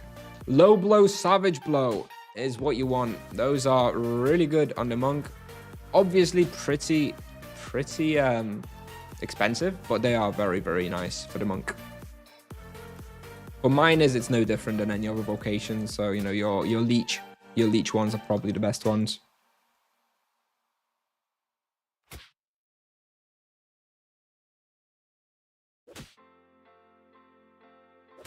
Is it pay to win on monk? Are you going to rely on the cash you make hunting? Like it's stupid not to invest a little bit to start with because of how cheap everything is, you know, with the casks and stuff. So, you know, I'm investing a little bit. It's not a free-to-play project, but it is a long-term profit project, if that makes sense. So, you know, I've so far spent 106 Tibia coins on this character, and I'm probably expecting to spend another 100, maybe 200 before I'm like ready to start making profit. But at that point, it'll be mostly about profit. Like I'm not going to be burning EXP boosts or praise or anything like that on here. I'll just invest to start with a little bit into having a functional character, and then we'll be making profit. That's kind of Fatal Hold is a gem in so many spawns. Oh yeah, absolutely. I mean, okay, yeah, Fatal Hold T1 is your first minor charm. I guess to me that's obvious, but I suppose I should have made that clear. Yes, you definitely want tier 1 Fatal Hold, and then just Void and Vamp, probably. Void inversion also pretty good.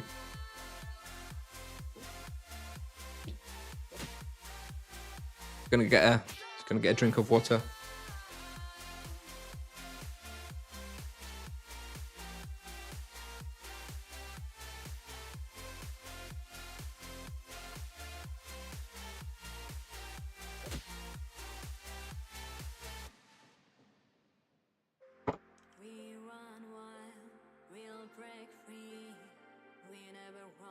Oh, you could Fatal Hold all Benuta creatures at the same time. Oh boy, yeah.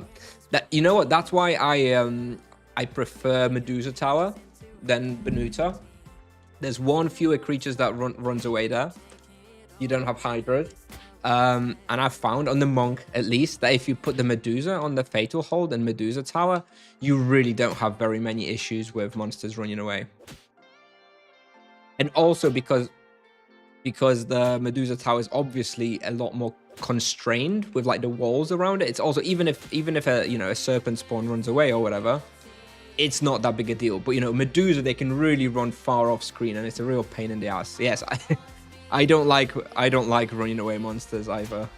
I don't think anybody does. Just very outdated mechanic, I think. Okay, somebody's come in here into this little section, so our experience is going to drop a little bit.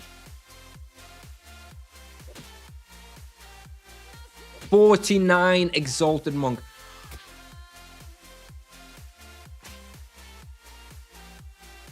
5-star acid blob. Let's go. Okay. Well, that was anticlimactic.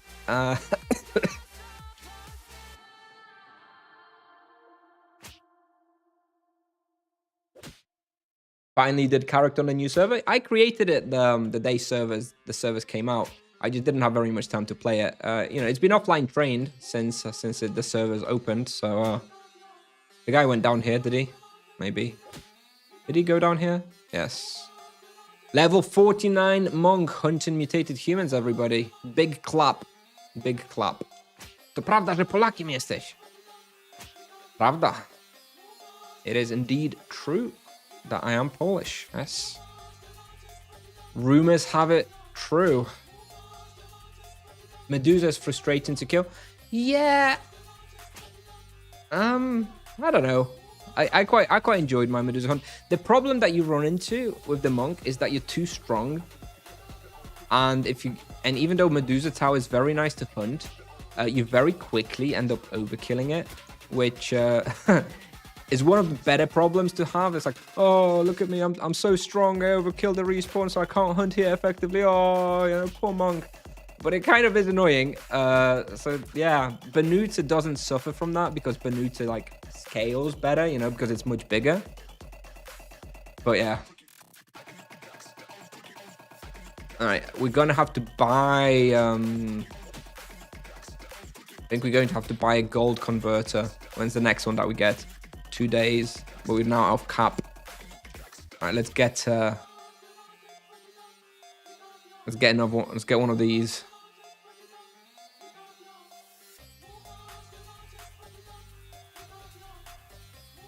$111 TC spent.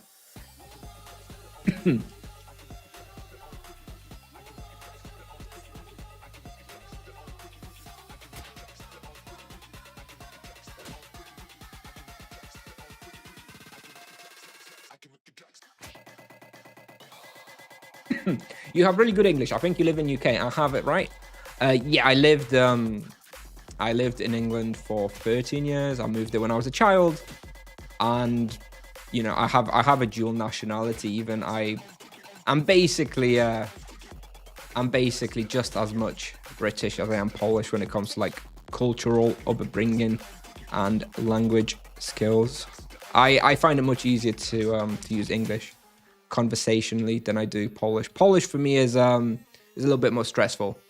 Like, for example, if I interview for a job, like I will do 20 times better in English than in Polish, just because my Polish is not, I don't use it anywhere near as much as I use English in life. My wife is British, so I use English at home. So yeah, it's just much easier for me to use just English in general. I still speak Polish. Obviously, I was born here. I lived here for like, you know, 12 years until I moved away. And then I moved back a few years ago. So obviously I speak Polish and I speak it fine, but I'm not as comfortable with it as I am with English.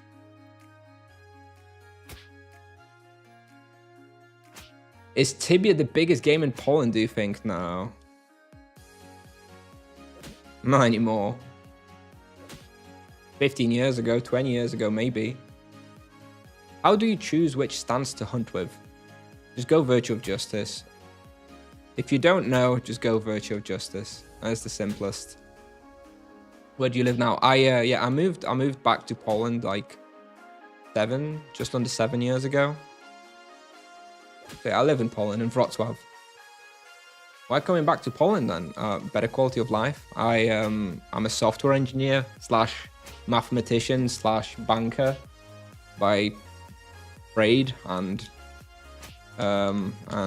education, which means that I'm able to have a pretty good life in Poland, having a good job. Poland is really great if you have a good job. It's not so great if you're working minimum wage or don't have a job at all. But if you're one of the few lucky people who have a good job in korpo, as Polish people like to say, then it's a very nice country to live in.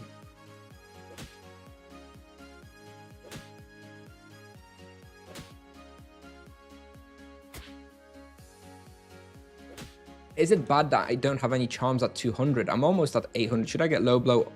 Well, rapid respawn's coming up. very soon, right? So there you go. That's your chance. That is your chance. New monk, why? Or only second character for double stamina. Yeah, basically, this is the new server, right? New server came out, so I'm trying to make a little bit of profit on the new server. But it's not like a big project or anything. My main monk is by far my main character. I'll still play that primarily. But if I'm out of stamina, then I can just play on this guy a little bit.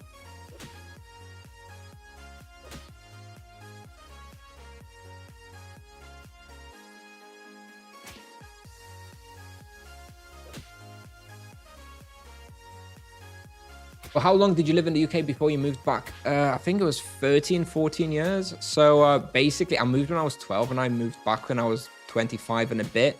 So at the time that I moved back to Poland, I had been living in England for majority of my life, right? More than half my life at that point. And basically all of my upbringing, you know, all my teenage years, basically when as a person, you sort of develop socially and culturally, I spent all of that in England. So culturally speaking, I am oftentimes more British than Polish, but it's not a big difference, I guess. I don't know.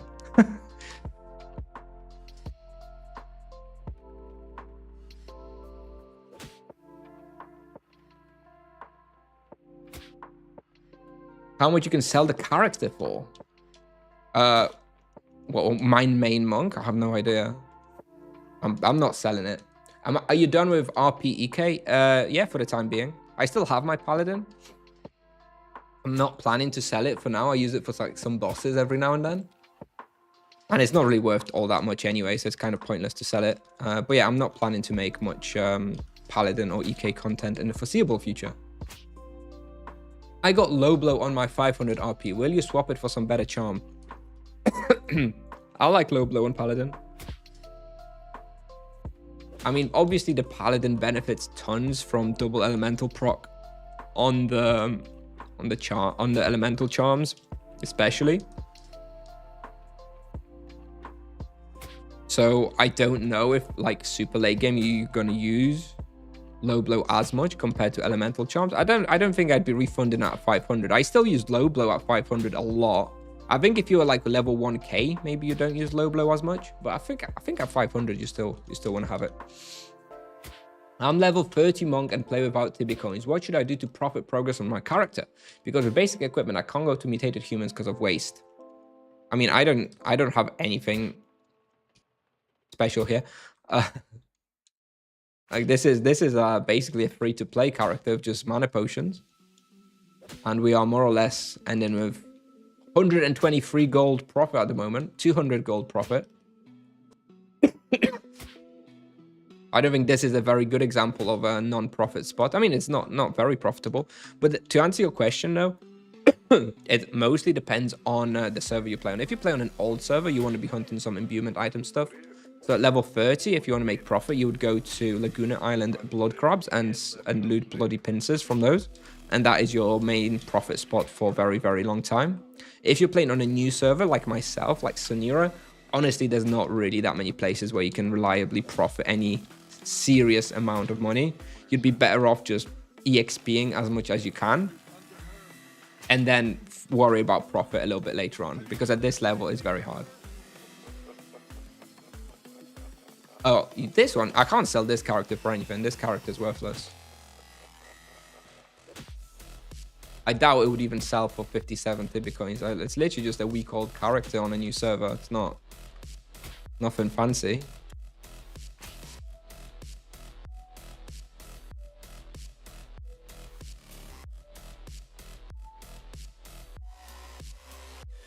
What's your highest level Tibby character? I think I got my EK to around 600. The thing is that I get bored around that level range generally, because you end up then having to hunt the same place for for like months, right? Which I don't really enjoy. So I usually hit the wall around level 600. I think that the monk will be a little bit different just because of how much I enjoy it. And, you know, this is the first time where I'm actually streaming a little bit. A lot more than I used to in the past. and having some success with it, which gives me a lot of additional external motivation, not just in Tibia, right? I think if I wasn't streaming, if I wasn't making content for the monk, again, I'd hit like level 500, 600, and I'd probably stop playing it, because you just hit that, you get that to that level where you don't really progress very much anymore. You know, the levels start coming in slower. You don't unlock any real new spots anymore. And I just get bored and I end up quitting around then. But I think, you know, as long as I'm streaming and making content, that gives me a lot of external motivation to continue doing it. So I think the monk will likely be my highest level ever, probably like 2-3 months from now.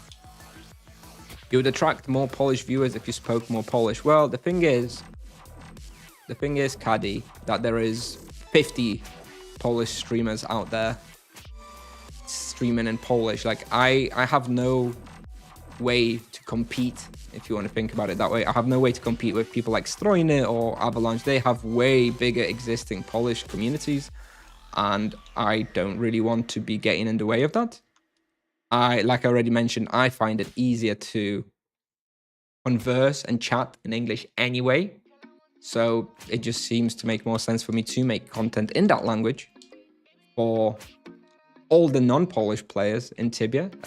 Generally speaking, based on my YouTube channel, my website, TibiaPal, about 70% of people who consume my content in some form are not Polish. So if I was streaming in Polish, I'd basically be sort of ignoring 70% of my audience to attract 30% of an audience which has like 50 other alternatives to watch anyway, right? And all the Polish streamers. If you want to watch English streams, your options are really limited. You know, it's easier for me to attract people because it's more of a unique selling point, right? There's loads of Polish and Brazilian streamers, not so many English.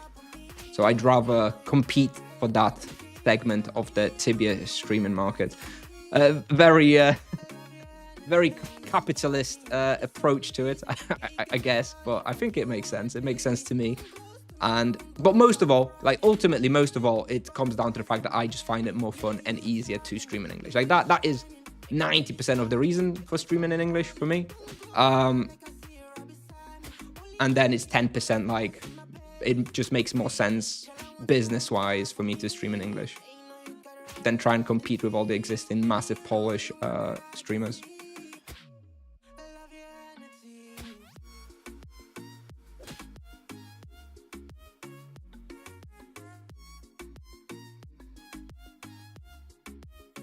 Yeah, exactly. There's not very much English content, and also there's actually another little reason.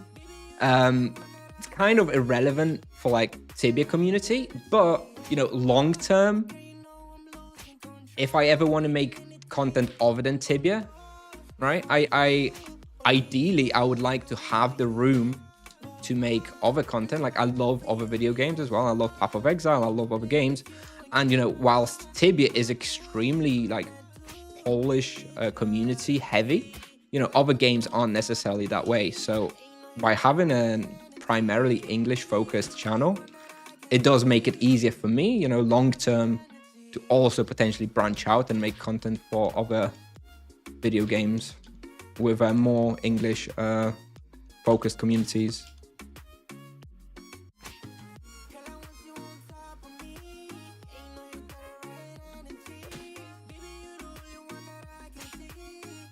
How do you manage to find a team to stream Tibia? Wally said that you're a programmer in the bank. I have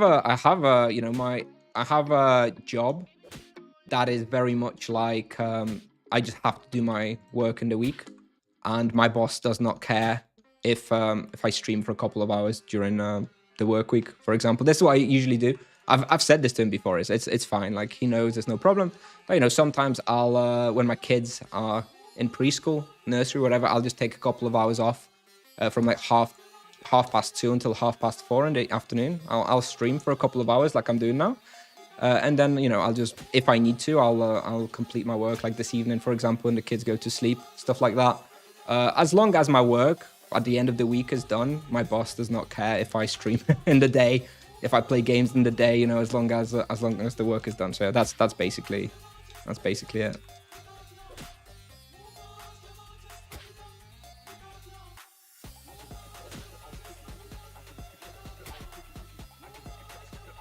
Are you going to, have you tried PoE 2? Oh yeah, I tried PoE 2. I played a lot of it when it came out. Unfortunately, I was then sidetracked by the Monk release. Since the Monk released, I haven't really played any other video games other than Tibia, which is tough because I love video games in general. I'd love to. I really want to play the remaster of Oblivion. I want to play what else? I want to play Baldur's Gate 3. I haven't had a chance to play either of those games. I want to play more Path of Exile 2, and yes, I'm planning to probably stream some of Path of Exile 1 League in a couple of weeks. So I'll have to see.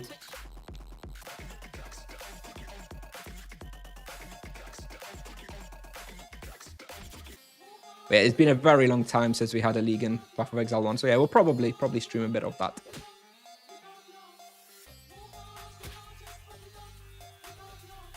"65% are Brazilians, 25% are Polish." I think that is probably pretty close to still being accurate.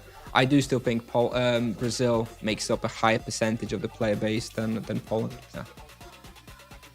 Where do you hunt on level 30, 40, 50 monk? Used to be a pal hunting, dude. I just have it all there. I don't remember from the top of my head.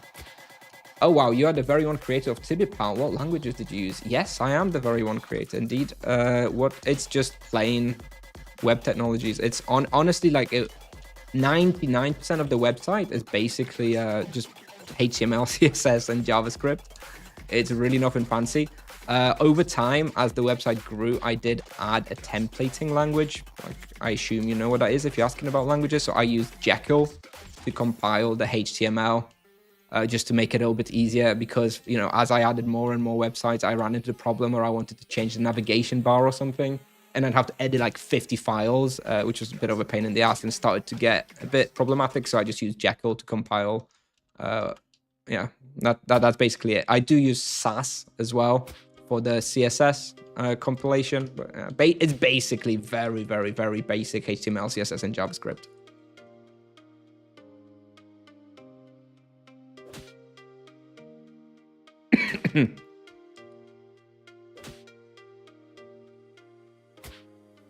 Oh, level 31 already. All right. We have 22 potions, so I think we're going to start heading back soon. Django dev. Actually, Tibia Pal was at one point. Tibia Pal was rewritten in Django, so I rewrote it all in Django, and then after like doing it for like 6 months, I was like, I'm not using any of the Django functionality. It's too much for what I do. So I sort of just reverted back to just using default HTML, CSS, JavaScript with just Jekyll. That was enough. Do you plan to join any teams on Sonira or set up your own, or would it be a casual solo play character? Most likely as a casual solo play character. I really don't know how much I'm going to play. Like something that, you know, I haven't talked about this much on the stream yet, but I am starting a slightly new project at work next week, and my wife is likely going back to work as well from July. So there is a possibility that my overall gameplay time in the week is going to be going down over the next few months. So I really don't know how much time I'm going to have to play this second guy. I will always focus on my main monk, and sometimes even to burn green stamina is a challenge on my main monk. So that leaves no time for this character here. The reason why I do want to play this character for now is because I do have a week in June 9th to 16th where my wife is going away, and she's taking our kids to the UK to see her family for a week. And I took a week off work to celebrate. So I will basically be playing a lot between the 9th and the 16th of June. So, you know, I'll obviously need a second character because there won't be enough stamina on my main monk. So I'll probably play it a lot then. But I don't think I'll have all that much time to play this character after that week. Your gaming backlog sounds quite similar to mine. Yep. Yeah, exactly. Like, those are the types of games that you kind of have to, like, set aside the next 50 to 100 hours of your dedicated game time to play, right? It's you don't want to play Baldur's Gate, I think, you know, 30 minutes one day and then not play it for a week and then play it for 1 hour or whatever. You kind of have to really commit to it, and yeah, not something I can do at the time, at the current time. Cult of the Lamb. Yeah, I played Cult of the Lamb a bit. I played it for about 3-4 hours, and honestly, it didn't stick with me. I didn't really enjoy it all too much. I love that kind of game, like a roguelike type of game. But eventually, I don't know. It didn't. That one didn't really sit with me all that well.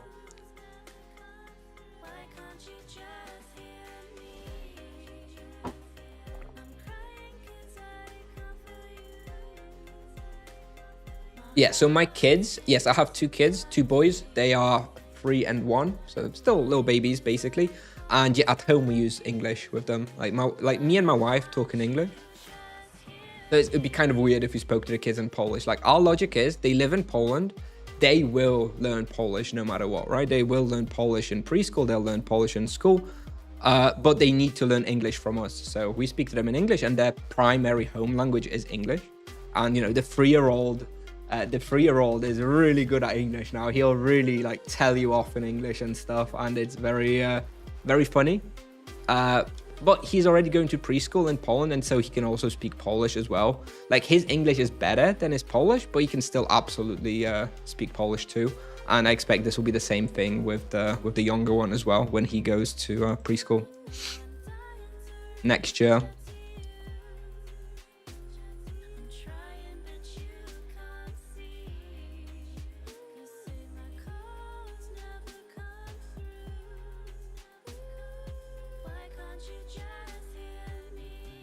All right, it's getting a little bit late. My wife will probably be back with the kids in like 10 minutes or so, so probably not going to go hunt anywhere else. But this has actually gone, it's gone pretty well. Level 31, only 4 more for Flurry of Blows.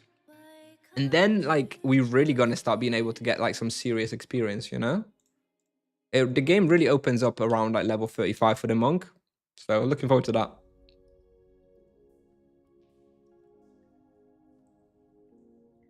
Hello, Angel. Wow, that is a lot of languages your kids will have to learn then, Slovatsky.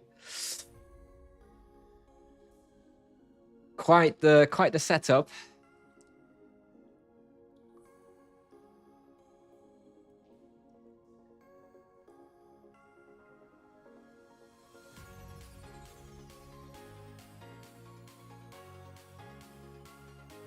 Oh.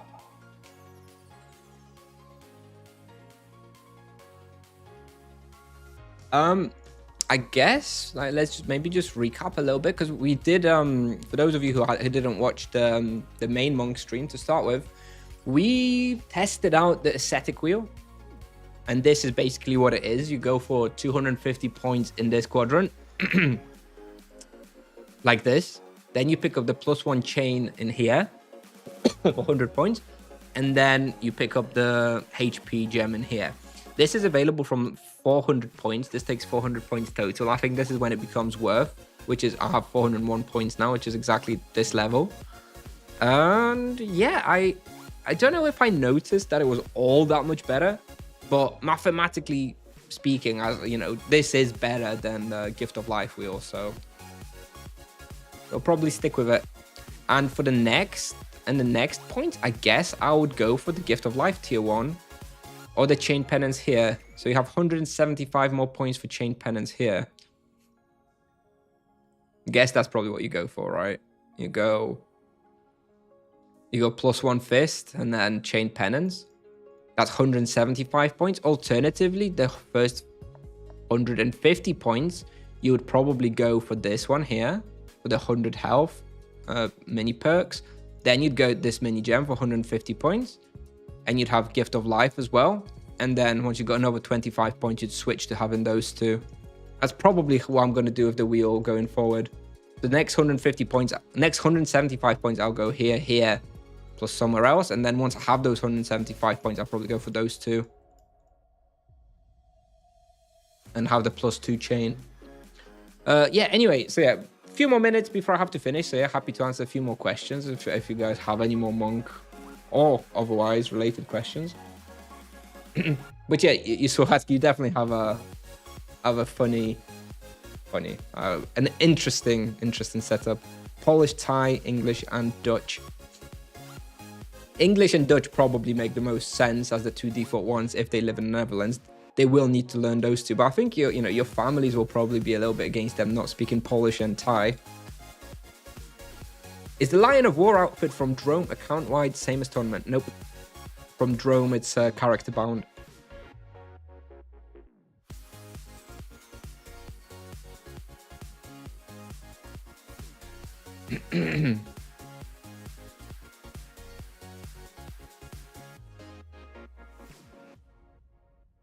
Okay, Kusnier, why no the other perk, the one on the top right? What, Spiritual Outburst? Spiritual Outburst, in my testing, only really makes sense if you're going hardcore with the Harmony setup. So you go for Virtue of Harmony, plus you use Focus Harmony very effectively. Every 2 minutes, you do like a double spender combo with the Spiritual Outburst plus Sweep and Takedown. That has very good feel and potential. However, from my testing overall, the basic setup of Virtue of Justice, so the plus fist one with like chain penance jumps, outperforms it and it's better. Like you could still consider using this in since the Harmony was nerfed, right? It was nerfed a few weeks ago, and since then I think Justice is better. You could still consider using this in like team hunts, very dense team hunts, if you can guarantee the EK like having a box. So that you just kind of blow it up. But I think for solo hunting, I don't like it very much. The problem is that you can't use it always effectively. For example, if you're kiting, you don't exactly want to be using Spiritual Outburst. You don't want to be using Focus Harmony when you're kiting. You kind of have to wait until you're in a box. And the monsters don't have that much health usually when you're solo hunting. So even doing the double combo of Sweep and Takedown and Spiritual Outburst is usually a little bit underwhelming. And there's a lot of reasons. Like in theory, this feels great and has huge potential, but in practice, it doesn't end up, that worth.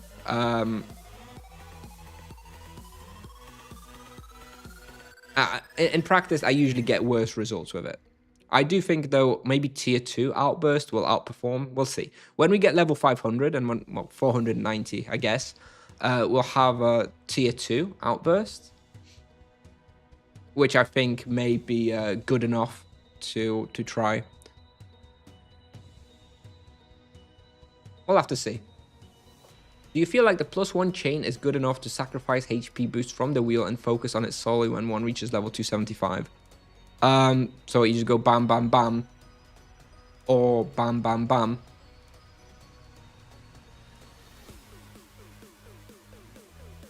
I think so. I think I would. I think I would go for the top one. So on level 275, I would probably go for this one, and this one. These three here.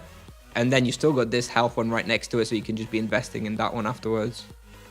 Or, no, you would go these three. And then you would start going into this one, right? To get this second lesser gem and the health one in here in the bottom right. But yes, I think it's good enough to do that.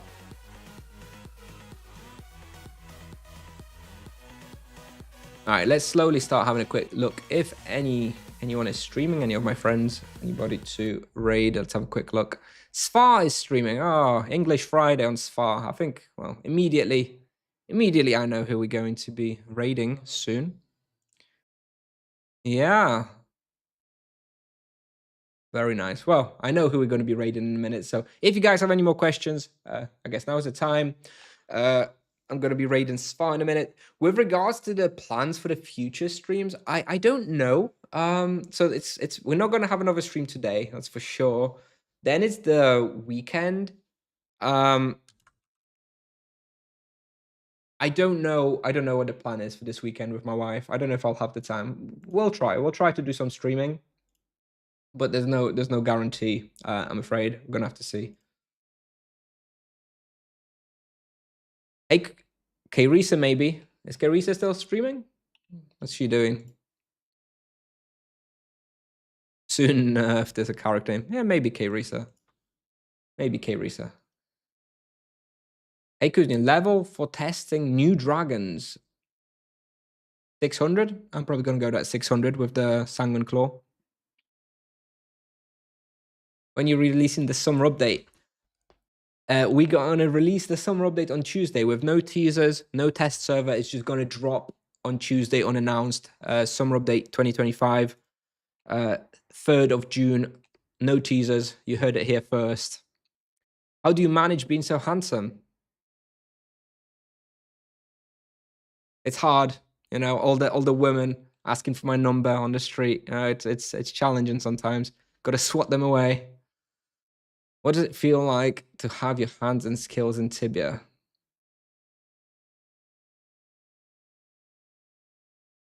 That's I think you fucked up the grammar there somewhat, Rich.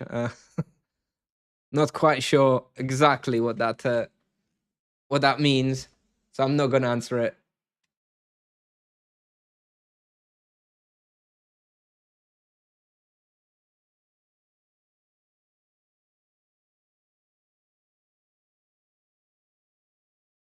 You have no idea how proud I feel. You like my wheel suggestion? Yeah, I do. I do. It's good. It's good. It's a good idea. I like it. What would you do to maximize XP on next rapid event? Oh god, I never ever use rapid events for EXP, so I don't really know. I don't have any recommendations. I focus on bestiary. I'm gonna do some EXP focused bestiaries, like I'm gonna do Ghastly Dragons, for example, which is solid experience. We're gonna do maybe Soul Broken Harbingers and Winter Court as well. Probably a couple other things like this. Basically, still solid experience, but not, still bestiary focused.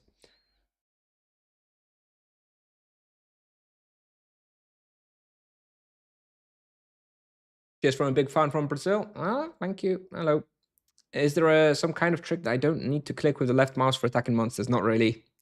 Not really. I use right. I use mouse as well for selecting. You just kind of I suggest only selecting ones right next to you within one SQM2. Then it's a lot safer, and you're not going to move like in the middle of the box if you click like in the top left or top right or something.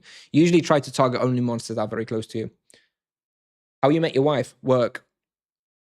We met at work in the UK. I took a long break. I have high-level characters. What's something that would be fun and enjoyable solo and find a team later? Just focus on bestiary. Just make yourself a bestiary target. Just complete a bunch of bestiaries. Don't rush levels if you're coming back after a long break. And then you'll find a team eventually and you'll have a bestiary done. All right. I'm gonna have to drop. It's getting late. So yeah, I think I do love Sfar, of course. I do like Sfar very much. I do okay reset a raid, I think. She always complains that I steal her viewers, that whenever I go live, her viewer count drops. So we're gonna raid K reset today. I think we raided Sfar last time. Maybe we're gonna raid Sfar next time. But I do okay reset raid. She's very nice. So yeah. T1 Cone of Enlightenment or Demon Helmet. Use the coned hat of Enlightenment. I prefer that one. It's very, very good. Very, very strong. What vocations? You do low-level bestiary on yellow stamina? Yep, usually that's a good way to burn yellow stamina. And what vocation is best for coming back to the game? Probably monk now. Paladin, monk, EK, very good for solo and for bestiary hunting. Anyway, gotta go. All right, we raiding K reset. Thank you very much, everybody, for watching. I don't know when's the next time we're gonna be live. Maybe sometime this weekend. Maybe we will skip this weekend. Maybe we'll stream on Monday. I don't know. We're gonna have to see. But thank you very much, everybody, for being here. Thank you very much, Slovatsky, if you're still here for the gifted sub. Appreciate it very much. And hopefully see you guys next time. Say hello to K Reset. Bye bye.